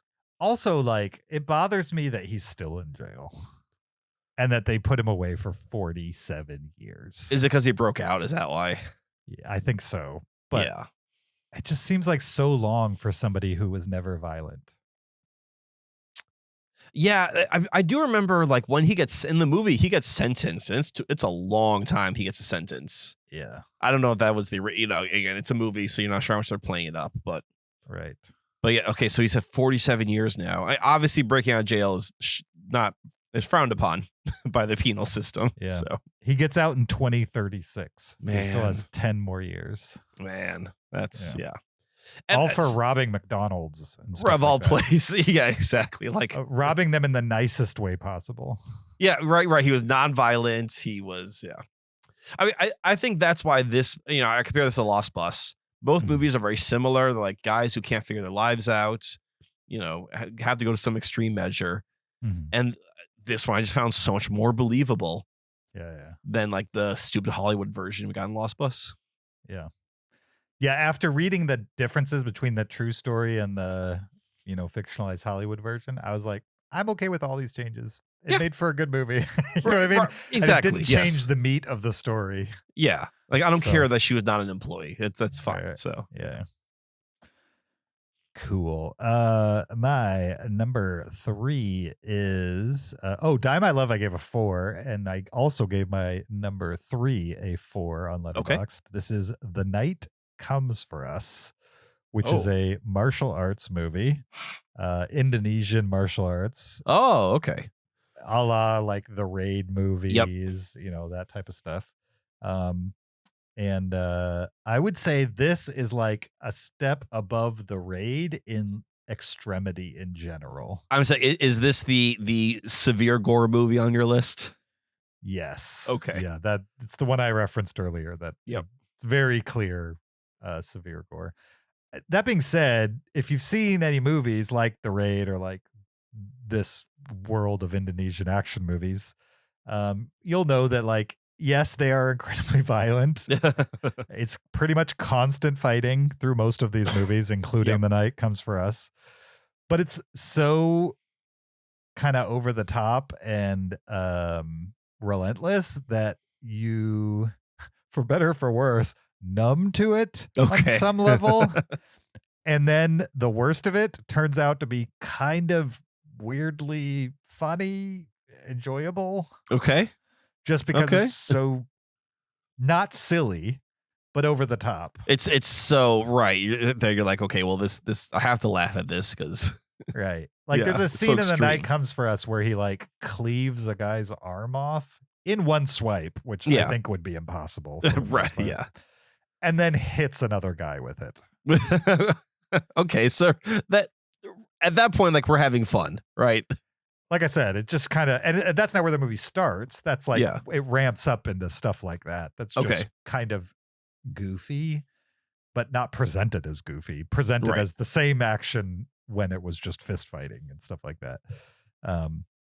And it's very inventive. I can't imagine how long it takes to film these things because it's just pretty much solid action for 2 hours. And solid action means lots of cuts, lots of different angles, lots of physicality, lots of resetting up glass breaks, I'm sure. And there are multiple times in this movie where I'm just like, that clearly was not CGI and that stuntman died, guaranteed. You know what I mean? Like, there's just some insane stunt work that probably you could only do in Indonesia. Here in the US, there's no insurance company in the world that would be like, yes, go ahead and do that type of thing. It was very entertaining and I enjoyed it. And if you like movies like The Raid, or these are the guys that made The Shadow something, I forget the full name of it. It was a Netflix movie that was very similar in vein. Not just The Shadow. It's not just The Shadow. It's called The Shadow Strays. Okay, no, I've not seen that one. Also, I didn't know this, but the same director of The Night Comes for Us and The Shadow Strays directed Nobody 2. What? Timo Tjahjanto? Yes. So that's interesting because now it looks like he's making American movies. His next movie is The Beekeeper 2. The Beekeeper. I thought The Beekeeper was so ridiculous that I liked it. Maybe this is the right guy to direct Beekeeper 2. I mean, I'm all for it. Nobody 2, there's nothing about Nobody 2 when I watched it that said, oh, the guy who directed The Shadow Strays, which was the only movie I'd seen of his before this, clearly directed this. Like, it felt like in line with Nobody 1, which was, it had action sequences, but they were like the type of action sequences you could expect what's his name to do?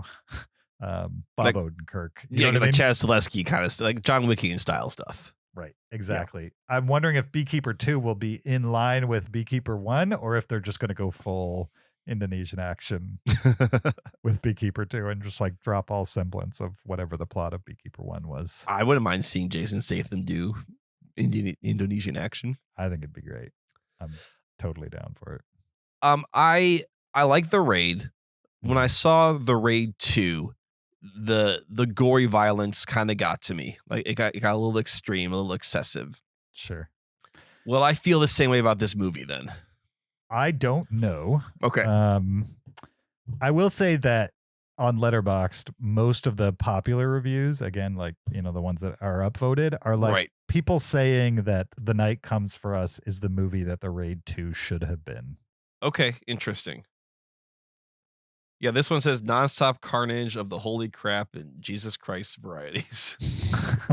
Right. And I should also say this is a listener recommendation. Oh, okay. It was requested by Josh, aka Jolicus, who I have no clue if he's still listening because he made this recommendation in November of 2018. Probably when this movie came out. So anybody that wants to accuse us of not watching listener recommendations, when we say we'll get to it eventually, we will. It might be 7 years later. It might be, but you got to it. Right. We got to it. I talked about it and I enjoyed it. Thank you for the recommendation, Josh, aka Jolicus.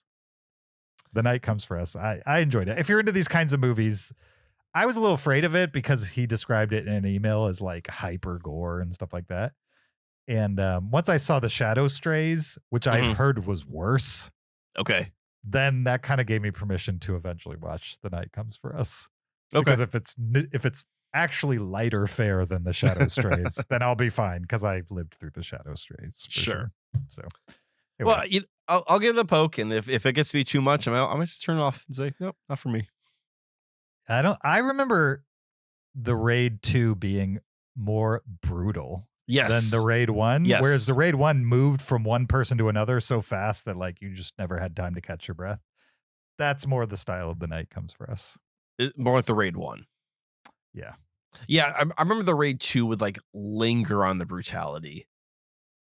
Yeah, it was more like Godfather-y too. It was just far more plot, more like gangs against each other and factions against each other, politics, more like borderline boss fights in a weird way. Anyway. Yeah, did not like as much as The Raid. All right, my number 3, another 2025 movie, not my last 2025 movie, one that you guys talked about, which I finally caught thanks to Disney Plus. This is the Fantastic Four: First Steps. Nice. Yep, finally got around to it. So this is the third attempt now at making a Fantastic Four franchise. This time we have Pedro Pascal. He is, I think, maybe my most watched actor of 2025. Chris Evans might be my new one now, just because I binged all those Captain America movies, but I've seen a lot of Pedro Pascal movies this year, and the wife has something to do with that too. Haven't we all? Yeah, I mean, exactly. I have too, and I have no sexual attraction to him at all. I'm just saying, there's a reason the mustache has stayed. So sure. Yeah, exactly. Anyway, so this stars Pedro Pascal as Mr. Fantastic, Vanessa Kirby as the Invisible Woman, Evan Moss-Bacharach, he plays the Thing, and then Joseph Quinn plays the Human Torch. They got also Ralph Ineson as Galactus, which is really cool to see, and then Julie Garner as the Silver Surfer. So the Fantastic Four is a franchise I was familiar with way before the movies. I used to collect those like Marvel trading cards in the 90s. Do you remember those? I have them. Yeah. Okay. Yeah. I have a complete set of like Marvel Series 1, the Topps ones that like came out. It was like their first set of trading cards. Oh, really? Okay. I have a complete series of like, it's either series, I think it's series 4. Okay. It's the one where like it was made for the 9 card binder. So like once you have all 9, it creates like a complete image. Nice. And so it's pretty cool. Yeah. So you can actually flip through like page by page, and each one, there's 9 superheroes, but they're all in like one scene together. It's pretty cool. And it's fun watching these Marvel movies with Galen, like busting that out and being like, oh yeah, here's Thanos back in 1994 or whatever it was. So anyway, Yeah, so I was always aware of the Fantastic Four from the pre-movies, and saw the first one with Chris Evans, ironically. Never saw the second one, never saw the Miles Teller one. Fantastic Four just seemed like a franchise that people could not figure out for whatever reason. Mhm. For the longest time, I always thought the best Fantastic Four movie was The Incredibles. So, Sure. but this you movie, weren't necessarily wrong. There was a time when it was the best Fantastic it Four was, movie. and I'll still say it's the best Fantastic Four movie. But this movie actually feels like it hit what Fantastic Four was about, because Fantastic Four has always been about the family, and this movie focuses on that family, and they're sort of the central part of this movie. And I thought that's what made it successful for me. I really dug like the sort of 1960s mid-century modern aesthetic that they had in this movie. I thought it was a really cool choice. I thought the special effects were pretty impressive overall. Galactus is always been one of my favorite bad guys, just because he's like this enormous world eater. And you're like, okay, well, this guy seems impossible. Like, how can we fight this impossible being? And so it's cool to see him on screen. I thought Julie Garner as the Silver Surfer, she was really, really strong with that. And I thought this was overall a well-made movie, and it felt like it worked by itself. I know it's part of, phase whatever of Marvel. It's their like third attempt now to try and get something going post Endgame, because everything else they've tried has been failing. It has the perfunctory scene at the end with Doctor Doom, and you're like, okay, well, we're building something bigger. But this movie just kind of felt nice as a standalone adventure introduction for this family. And I was like, okay, I could definitely look forward to seeing more of them. It's not as fun as like a Guardians movie, but you're definitely getting some decent action and some unique characters in it. So, yeah. I mean, I don't think I actually listened yet. I should listen now to you and Zach talk about it. What were your thoughts quickly on? I think I generally agree. Like, there's nothing mind blowing in this or like wholly original when it comes to like Marvel itself. Like, if I had complaints, it's just that it doesn't feel like it has like a real strong directorial voice. But that's par for the course for Marvel movies, right? For the most part. I mean, short of James Gunn movies, none of them really feel like they have a super strong voice to them. I don't think this guy's done a movie before. Really? This for his first movie, he directed a Marvel movie? Well, he did Cut Bank in 2014. Okay. That's a A24 movie I've seen. Yeah. He did WandaVision. Okay. So maybe they trusted him off the back of WandaVision. Yeah. And it looks like he's done television. Heroes Reborn, Welcome to Chippendales. Okay. Yeah, so it seems like he's kind of in the TV world, and then they said, all right, WandaVision is a pretty good series. So I mean, that's worked for them. The guys who directed Civil War and went on to do Endgame and Infinity War. The Russos. Yeah, they were television directors. Yeah. Before that. So maybe they're trying to find another diamond in the rough as far as that's concerned. But yeah, I agree. I don't think this one had a huge, again, I think Guardians, James Gunn, that's probably like their best example of like, here is a director vision. Yeah. But I enjoyed it, and I thought anytime the Marvel universe kind of goes into the cosmic world, or like the cosmic world comes to the Earth or whatever, I enjoy that stuff. Yeah, it's good. It's more interesting than just the Earthbound stuff.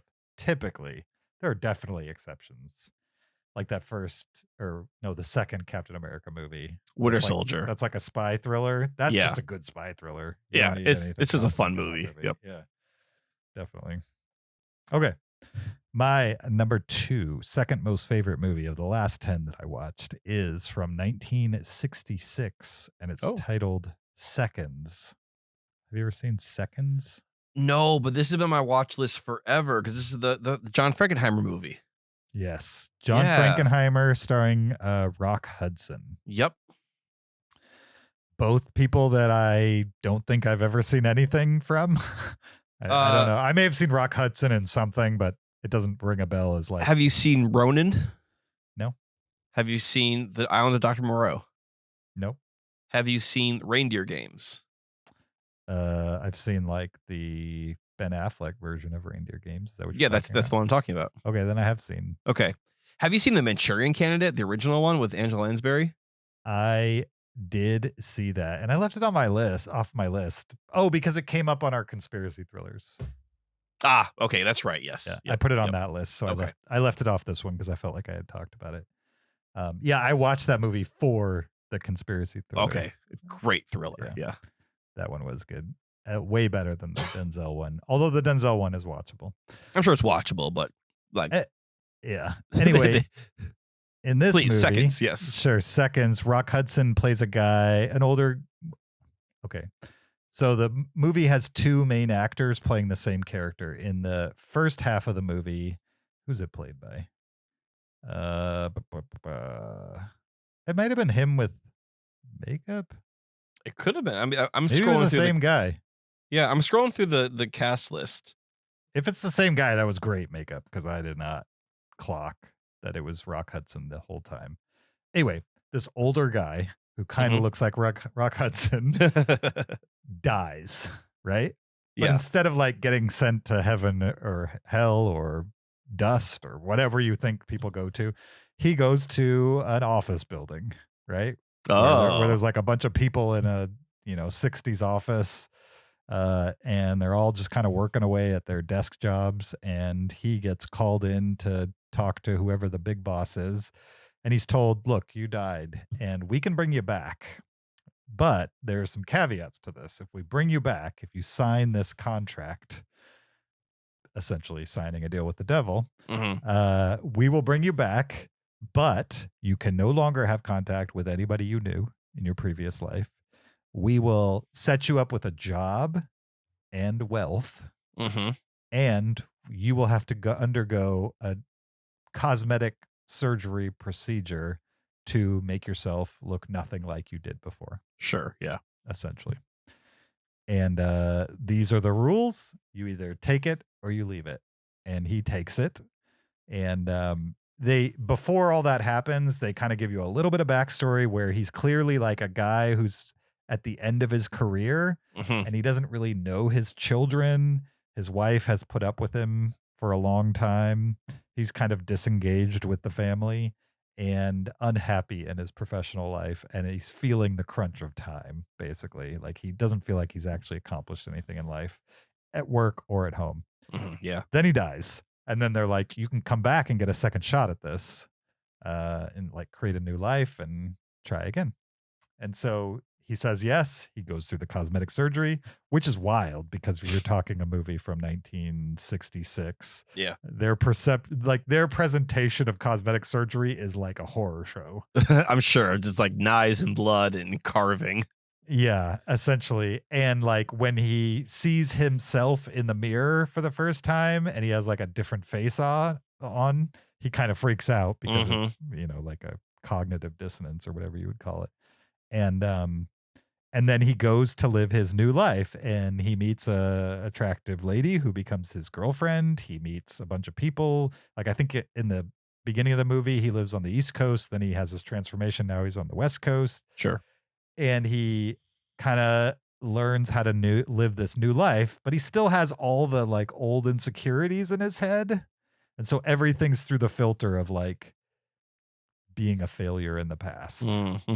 Now he's like kind of a handsome playboy, and women are after him. And before, he was a aging man in his mid to late 60s who nobody takes a second look at, type of thing. So the new girlfriend he gets is attractive and wants to jump his bones and stuff like that. And this is all new to him. He doesn't know how to react to it. So the performance is interesting because at that point, he's Rock Hudson without makeup, evidently, attractive movie star. But he's acting like a guy who does not know how to handle being an attractive dude with money. Oh, like on the inside, he's still himself. Right. He's still himself on the inside. So it's an interesting performance. Then you also take into account this is the mid 60s. So there's this weird, like culty acid trip scene where like a bunch of attractive people in Southern California go up in the mountains and like have a grape stomping session where they all get naked and dance around, make wine together. And he just does not know how to take this scene. You know what I mean? Because he's just an old dude from the East Coast. Yeah. In a West Coast Hollywood body now. And so he freaks out a little bit and then embraces it on some level. And other stuff happens. And then inevitably, he finds himself longing for his old life and the people who were involved in it. And the rest of the movie plays out. Sounds like it's on your watch list, so I won't go beyond that. I want to see this. Yeah. I've been watching this for a while now, so I'm glad to hear that you liked it. I really enjoyed it. I thought it was really good. The cinematography in this was like really interesting. They did not just stick the camera on a tripod and pan it back and forth while people talked. You know what I mean? This is like modern filmmaking, but from the 1960s for sure. Right.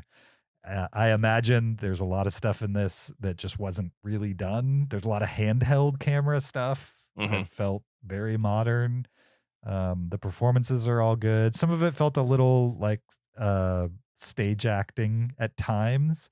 I don't know. That might have been intentional though, because it felt like whenever they're in a sequence that was clearly not the real world, like the office sequence, it felt like old filmmaking. And then whenever he was in California existing in his new life and being very confused at what was going on. Right. It was more handheld and more cuts and interesting angles and, you know, weirdness. I'm assuming that was intentional. Yeah, probably. Yeah. Anyway, I enjoyed it. And if you're into, it's a horror movie, I guess, but it's very mild by today's standards. Very, very mild. But yeah, very good. My number 2. Cool. I have been wanting to watch this for a while, so this is a reason to bump it up. Cool. And it's under 2 hours, and it's streaming. So nice. Bonus. All right. My number 2 is another movie from a director I really like that I've never seen before. Another kind of one of their mid-earlies outputs, and this is 1992's Death Becomes Her, directed by Robert Zemeckis. This movie stars Bruce Willis, Goldie Hawn, and Meryl Streep. Bruce Willis is married to Goldie Hawn at the beginning of the movie. No, other way around. Yes. Sorry. Yep. Bruce Willis is with Goldie Hawn at the beginning of the movie. And then instead he falls for Meryl Streep. I think they're rival authors. Am I correct? Have you seen this movie before? I have, but I could not tell you if they're rival authors. I feel like they are both in the same industry. Maybe they're rival authors. Okay. Bruce Willis is with Goldie Hawn at the beginning of the movie, then instead falls in love with Meryl Streep. You know, she's very beautiful. She's Meryl Streep. You know, leaves Goldie Hawn. Goldie Hawn has this breakdown. They put her in a fat suit, which was, you know, aged the movie right there. And eventually she is approached by Isabella Rossellini to give her essentially a substance. Like, you can see the movie The Substance was definitely borrowing ideas from this. Not as horrific though. And the idea of the substance is this procedure, this injection, this potion will make her youthful and I guess immortal in a sense. So she goes through with this procedure, you know, and then she arrives on the scene, and it's Goldie Hawn, and she's beautiful and she's glamorous, and it's her mission to take revenge on Meryl Streep and get her husband back. I'm going to go a little bit farther here with this movie because I think this is what I didn't know, but it's what made the movie fun. It turns out Meryl Streep also went through the same procedure. And eventually these two women are trying to kill each other, but they can't because they both went through this immortal procedure. And you get a lot of fun gags of like heads being turned around, holes being blown in chests that they're sticking their hands through. And just kind of the idea of like, these two women are perfect for each other because they both took the same shallow route and cannot get out of this nightmare that they've created. So yeah, I probably gave away probably more than you need to know for that movie, but that's what made it so much fun for me. Sure. This very much feels like a throwaway movie that they got some great stars in, you know, that Zemeckis is doing between like Forrest Gump and Back to the Future. Mhm. He's doing this movie. It's fun. Isabella Rossellini is she's not in it a ton, but she like is just this body of glamour and perfection. Like you can see why she's the one who has this procedure available to women. And then Meryl Streep and Goldie Hawn are having a blast while they're also having this whole kind of commentary like The Substance about women as they age and as they age in the spotlight and wanting to retain the youth they have. Again, this movie does not go quite as in your face as The Substance does. This movie is much more goofier, but very similar in message to that movie. Nice. I need to rewatch it. I remember seeing it as a kid. I was younger. Right. My sisters really liked it. And so it was kind of a movie that was always in my world, but I had never seen all the way through. And then I watched it probably as a teenager and I haven't seen it since. But I know a lot of people, it's kind of a beloved, 90s or late 80s? I don't remember. 92. 92, early 90s, yeah. Oh, yeah. I think you would enjoy it the second time around. It's also, Sure. I mean, it's kind of tragic given where Bruce Willis's health is. Mm-hmm. It's fun. Like I watched Sixth Sense a month ago. It's fun revisiting Bruce Willis at his peak and be like, oh wow, this guy was so good. Sure. And then to see unfortunately where his career went because of his health. It's kind of nice to be back in this world of Bruce Willis. Mm-hmm. Cool. Maybe next Halloween-ish, I will bump it up the list. It's a good Halloween watch, yeah. I know it's not only for Halloween, but feels like in that world. Sure. Yeah. My number one, aka my favorite movie of the last 10 I watched, is from 2001, The Devil's Backbone. Oh, okay. Which I had never seen. This is a Guillermo del Toro movie. Mm-hmm. Not his first movie, but definitely an early one.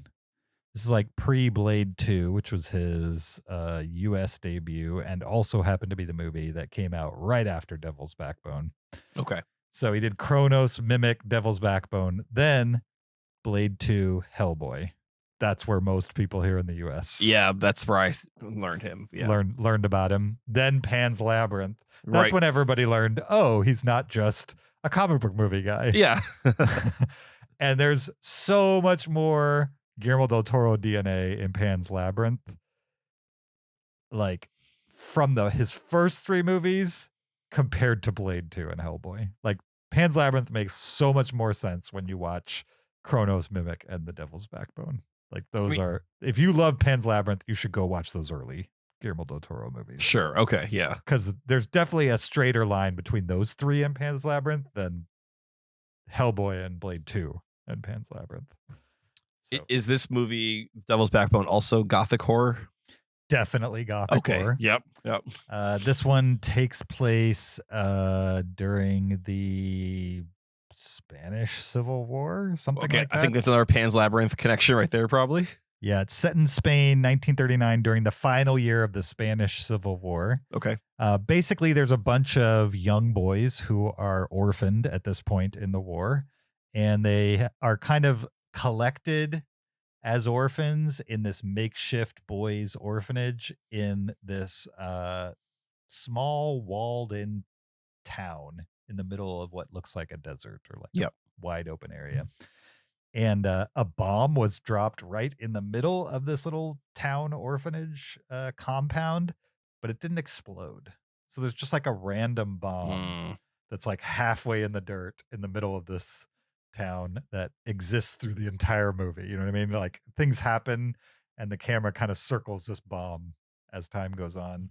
You meet a bunch of the other boys that are staying there and the three adults that are maintaining this compound and taking care of the children, and they all have their own individual motivations. Sorry, there's four adults there, but they all kind of have their own motivations for being there and helping the boys, and some of them are altruistic motivations and some of them are purely selfish motivations, and that's revealed over the course of the movie. And it's gothic horror. It's really well done. I have to warn you, it's about orphaned boys in a war-torn area. Okay. And yeah. so they've all recently lost their parents and they're all traumatized. And also, not all of the people who are taking care of them have their best interest in mind. Mhm. And so there's a lot of children in danger in this movie. Not for any kind of like sexual abuse or anything like that, but just like people taking advantage of them or leveraging them, or there's the constant threat of like the wrong people showing up at the gates who would just easily kill all the boys because they're in the way, essentially. So there's a lot of kids who are very cute in danger through the whole movie. Yeah. Okay. That's good to know. Specifically your son's age. You know what I mean? a lot of 10-year-olds running around in mortal danger. Perfect. Yep. That being said, I think you could handle it. I don't think it's like so deadly serious or realistic or even close to your own personal situation that you would be thinking about these things actually happening to your son. But it is in there, so I want to throw that warning out there. Yeah, it's very well done. I've seen 2 out of the 3 pre-Hollywood Guillermo del Toro movies, and this is probably my favorite between Kronos and Mimic. Between Kronos and this movie are the 2 I've seen. I haven't seen Mimic yet. Okay. But it's higher on my list now because I was a little scared of Devil's Backbone just because I had no idea what it was about, and the title is so horror movie coded. That title sounds like a Rob Zombie movie of this era. Exactly. Yeah. And so I just didn't have any motivation to watch it. Sure. And then I watched it for one of our lists. I don't remember what list. Did we do? I mean, we did Frankenstein recently, but I don't know if we did a list with that. I don't remember why I watched it, but I'm sure it was for a list. And then did we talk about a Guillermo del Toro movie recently? Or for Frankenstein.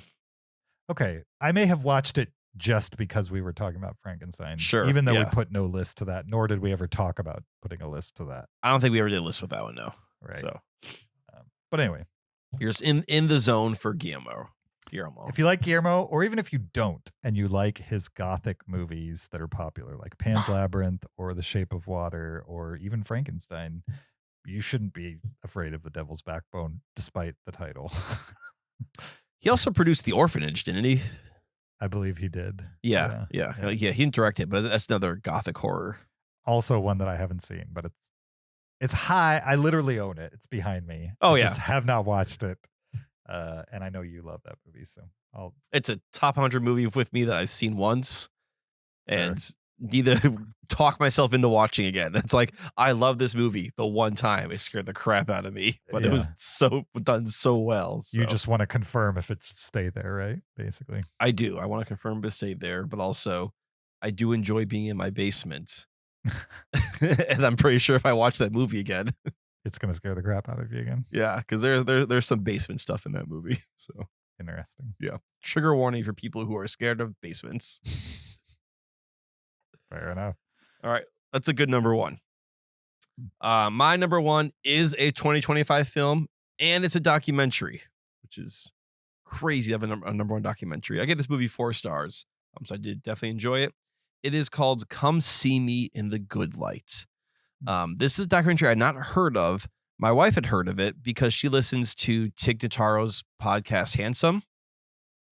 And Tig was talking about how she had just made or produced a new documentary about her friend, this poet, who had passed away recently from a battle with cancer, a long battle with cancer. And this is sort of a documentary of the last year or 2 of their life and their battle with this.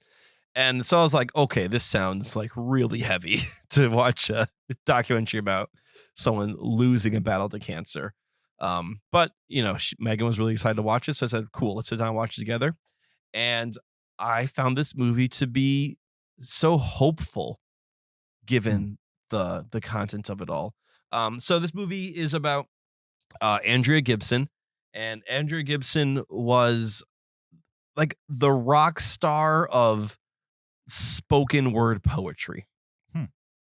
And when this movie started, I turned to Meg and I was like, oh, I hate spoken word poetry for many reasons.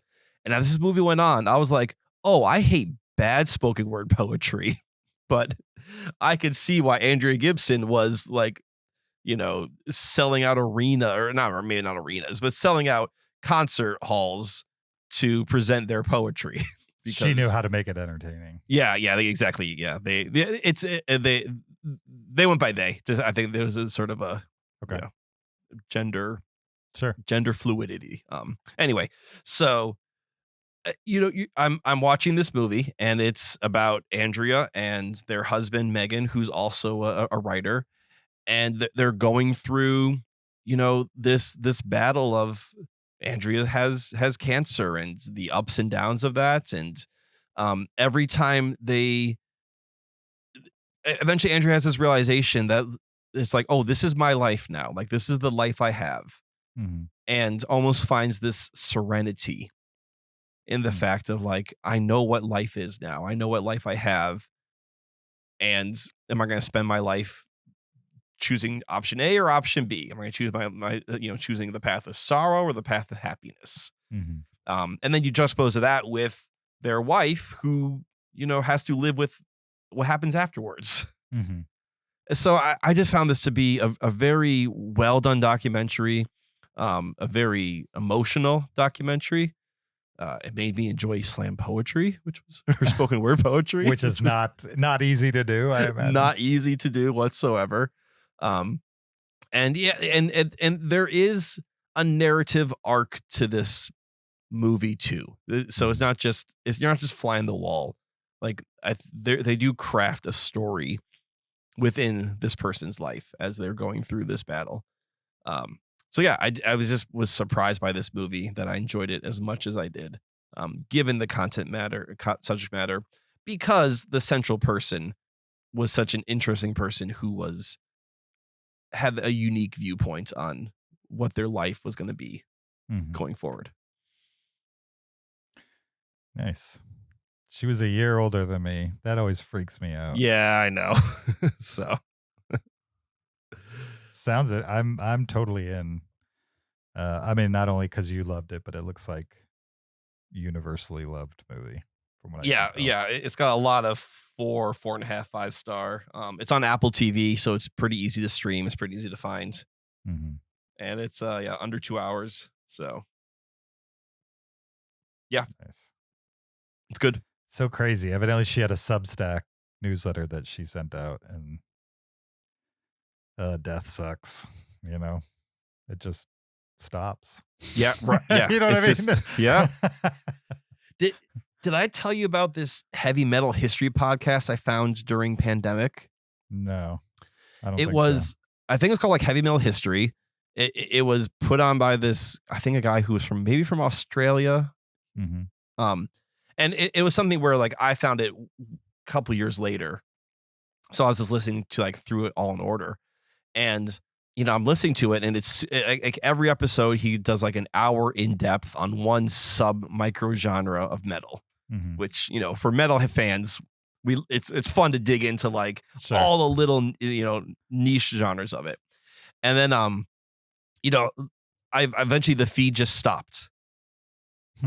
And I was like, oh, that's weird. Like, and then I did a little research and found out like, oh, he passed away of throat cancer, and just had to stop podcasting. And then, so it's one of those things, right? Yeah. Like sometimes all of a sudden you're listening to the podcast of a dead man. Yeah. Which I had no idea at the time that what I was listening to was, this guy's his legacy was right here. So right. Yeah.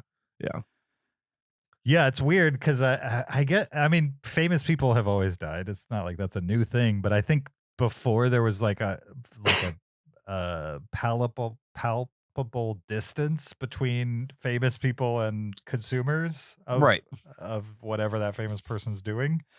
But now, like with podcasts or Substacks or Instagram feeds, you know what I mean? It feels far more personal when you find out things like that. or if you follow passes away, somebody you follow passes away or whatever, it just feels more, or maybe I'm just older. I don't know. No, I think you're right, because there is this more. I mean, people talk about like parasocial relationships that we have with celebrities, right? Right. Because we follow them on Instagram, we get newsletters, we listen to podcasts. You know, there's this feeling of like, oh, they're our friends. We know these people because, you know, we interact with them in maybe a little bit more intimate settings than they're there on the movie screen. And they are more accessible. They feel like Yes. normal people who happen to make a thing we enjoy. Right. Yeah. Like, you know, Rock Hudson in the 60s was like a superstar. You're like, oh, that's Rock Hudson over there. And, you know, now you're like, oh, Bigger Amy than Poehler. life. Exactly. Yeah.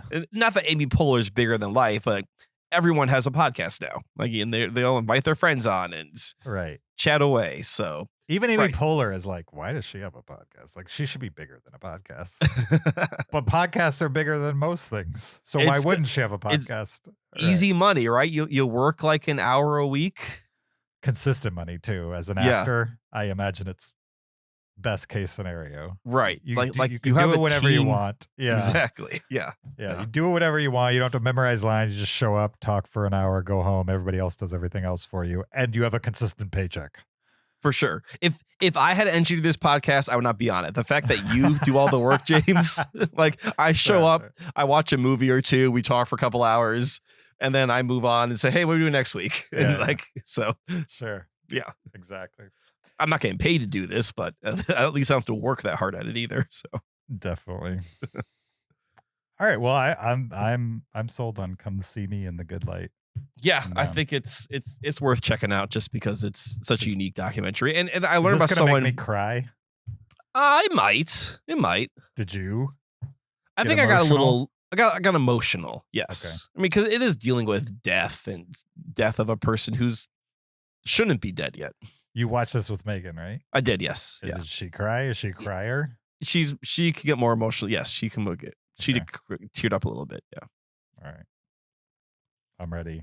I'm gonna cry. But it's not a misery documentary. I think that's why. Sure. Yeah.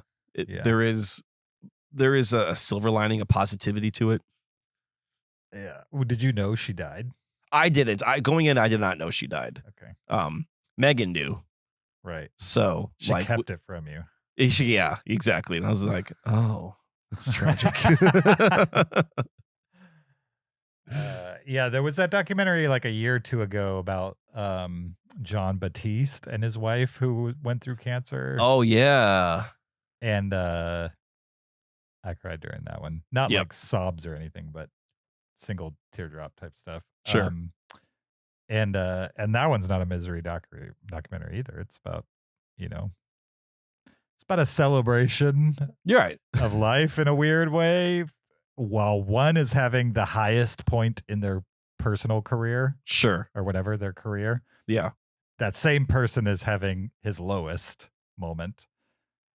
John Batiste, right? Right. Who's the name everybody knows. Meanwhile, his wife is very happy for him. This is what he's been working for. Yeah, exactly. She has supported him to do. And yet, at his height, she's as sick as she's ever been. Right. You know what I mean? Yeah. And so it's very real. I imagine that's kind of what this one is. Just very real. It's very real. Yes. Cool. Weird aside, my mom went to a Jean Baptiste concert recently. Mm-hmm. And like she was like up in the balcony.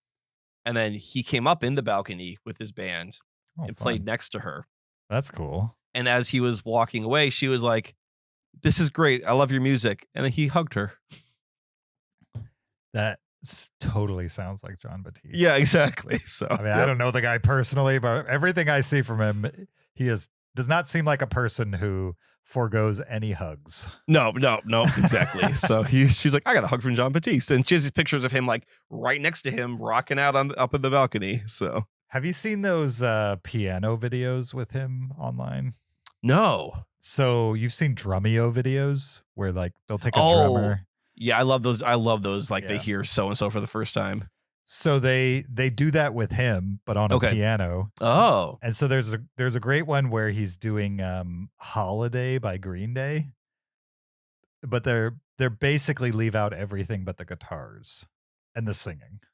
And so he's writing a piano accompaniment to it, which that song didn't have piano originally. Oh, so he's getting like bass and rhythm section. He's getting rhythm section essentially. Whatever you can do on a piano. I don't know. I'm not a musician. I don't know. Well, I say like he has something. They're giving him like, oh, here's the tempo, here's the drum beat, here's probably the bass lines, because the bass line gives you the chord changes. Sure. So he's getting all the rhythm stuff. Then he's got to figure out like the melody and a new piece within that. Yeah. Okay. But most musicians, especially the Drumeo guys, they're like trying to match the song. Yeah. I would say he just plays whatever makes himself happy. And so to hear it in the context of a song that I have heard so many times, Right. and it's just absolutely an insane accompaniment to that song compared to the original. It's super fun to watch. I'll send it to you and maybe put a link in the description. For Yeah, people you should listening. definitely. But yeah, it's good. And then he did another one that wasn't as fun, but he still just absolutely butchered the song and did not care about like what the original. He just did it his way. Yeah. Yeah, essentially. He Have- goes completely on vibes, essentially. Yeah. All right. Yeah. Send it my way. I want to check that out. Okay. Have you seen the Chad Smith Drumeo one where he does 30 Seconds to Mars? Yes. That's Like a it. couple of years ago, right? Yeah. A couple of years Yeah. ago. That one's insane. Like that's his one take through. Yeah. He goes through it. He plays it. Do you want to go again? They're like, you want to go again? He's like, nope, I nailed it. So, and honestly, I think he plays it better than, I don't know. Is it Jared Leto's brother who plays drums? I don't know. Whatever. Who are the drummers for 30 Seconds to Mars? Yeah. I think it is his brother. Yeah. I mean, Or- his brother is a decent drummer, but like nothing crazy. There's nothing No. crazy about the drums No, in yeah. 30 Seconds to Mars songs. No, but like Chad Smith just obliterates that song. You're like, oh man, like you Yeah. really can play Chad Smith. Obviously you can, but I mean, Chad Smith, if you listen to Red Hot Chili Peppers songs, the drums are definitely a part of the songs, but the parts, I'm not a drummer, but from what Yeah. I've heard, the parts are not that difficult to play. I think he's playing more like these funk beats, Like right? bossa nova, funk. Exactly. Yeah. Yeah. A little bit of Caribbean beats, depending on the song. Sure. But not like triple bass pedal, like Yeah, or crazy intense. fills or things. Yeah. Right. Yeah. So to hear him play like a rock song, it's just a straightforward rock song. You're like, oh, he can rock out also. So Sure. They should have him play like a Tool song. I want to see if he can keep up with it, like a Danny Carey. that would be crazy. That'd be awesome. Yeah. Yeah. I don't think I've ever seen Drumeo. We're way off topic, but That's fine. I don't think I've ever seen Drumeo challenge somebody with a Tool song. Probably because all the drummers know the Tool songs. Yeah, like sometimes when they're like, have you heard this band before? I'm like, oh, Iron Maiden? I'm like, yes, you've heard Iron Maiden. Like, I don't always believe that these people haven't heard them. The first one I saw was like some jazz drummer and they played Metallica. Like, I believe that maybe this guy has not heard Metallica because he's just sort of in the jazz world. Sure. But, There's then we get like Chad Smith. I'm like, doesn't Chad Smith know all the bands? Like, I don't know. Yeah. There's another channel that basically stole Drumeo's format. Okay. But instead of having famous drummers in, they have like gospel drummers and funk drummers. It's normally Oh. like a African American guy playing Yeah. the drums. Those guys, I believe, have never heard these songs. Right. That's just not the world that they live in. Right. Yeah. What's interesting about them is they'll do episodes where it's one song and then they have 3 different drummers play their own original part to it. Oh. And so getting to see the difference between a gospel drummer interpreting the song versus like a funk drummer interpreting the song. Yeah. That's is kind of cool. interesting. Yeah. Yeah. Just kind of see the small tweaks they make. I watched one recently that was really fun. I'll look at my history and pass it to you. But yeah, those are cool anyway. Cool. As a non-drummer, I enjoy those videos, which I imagine is most of the people watching them. Oh, as a wannabe, I wish I was coordinated enough to be a drummer, Yeah. but they're cool. Yeah. I'm coordinated enough to pass most songs on hard level Rock Band. Rock band. Hard level. The moment Yeah. you add expert level, then the kick drum is consistently on the offbeat compared to what you're hitting with your hands, and that just totally screws me up. I cannot follow it. You just lose that coordination. Yep. Yeah. Yep. All right. Well, that was our last 10 top 10 for this week, and likely the last one of the year. I would assume it's the last one of the year. We probably will be back in like April or March with one of these. For sure. So, yeah. Zach will be back next week. Once again, just to remind you, we're recording our Christmas episode for next week. We're watching Oh What Fun, There's Something in the Barn, and The Shop Around the Corner. Link in the description to those movies if you want to pre-watch them in anticipation of next week's episode. That's where you should get those titles from. And we're looking forward to it. I always love these episodes, the Christmas movie episodes. So we also need to remind you, there's a video version of the podcast on YouTube. Go check it out. You could also support us on Patreon. You could leave us an Apple Podcast review or send us an email. Links are in the description to do any and all of those things. You could also support the podcast by following our social media accounts on Twitter, Facebook, Instagram, or TikTok. Or you can follow my personal Blue Sky or Letterboxd account at YoJRB. You can find me on Letterboxd at PeterSKB. Like I said, we'll be back next week with Christmas movies. Until then, keep it cinereal.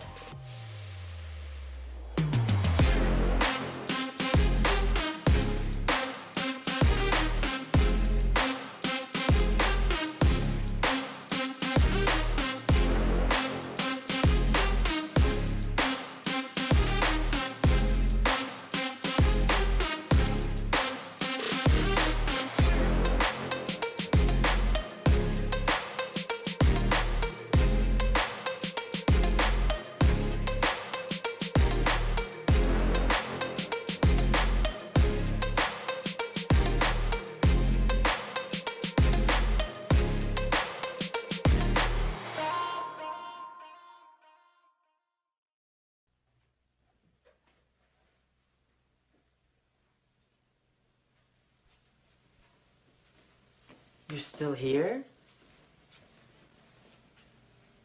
It's over. Go home. Go.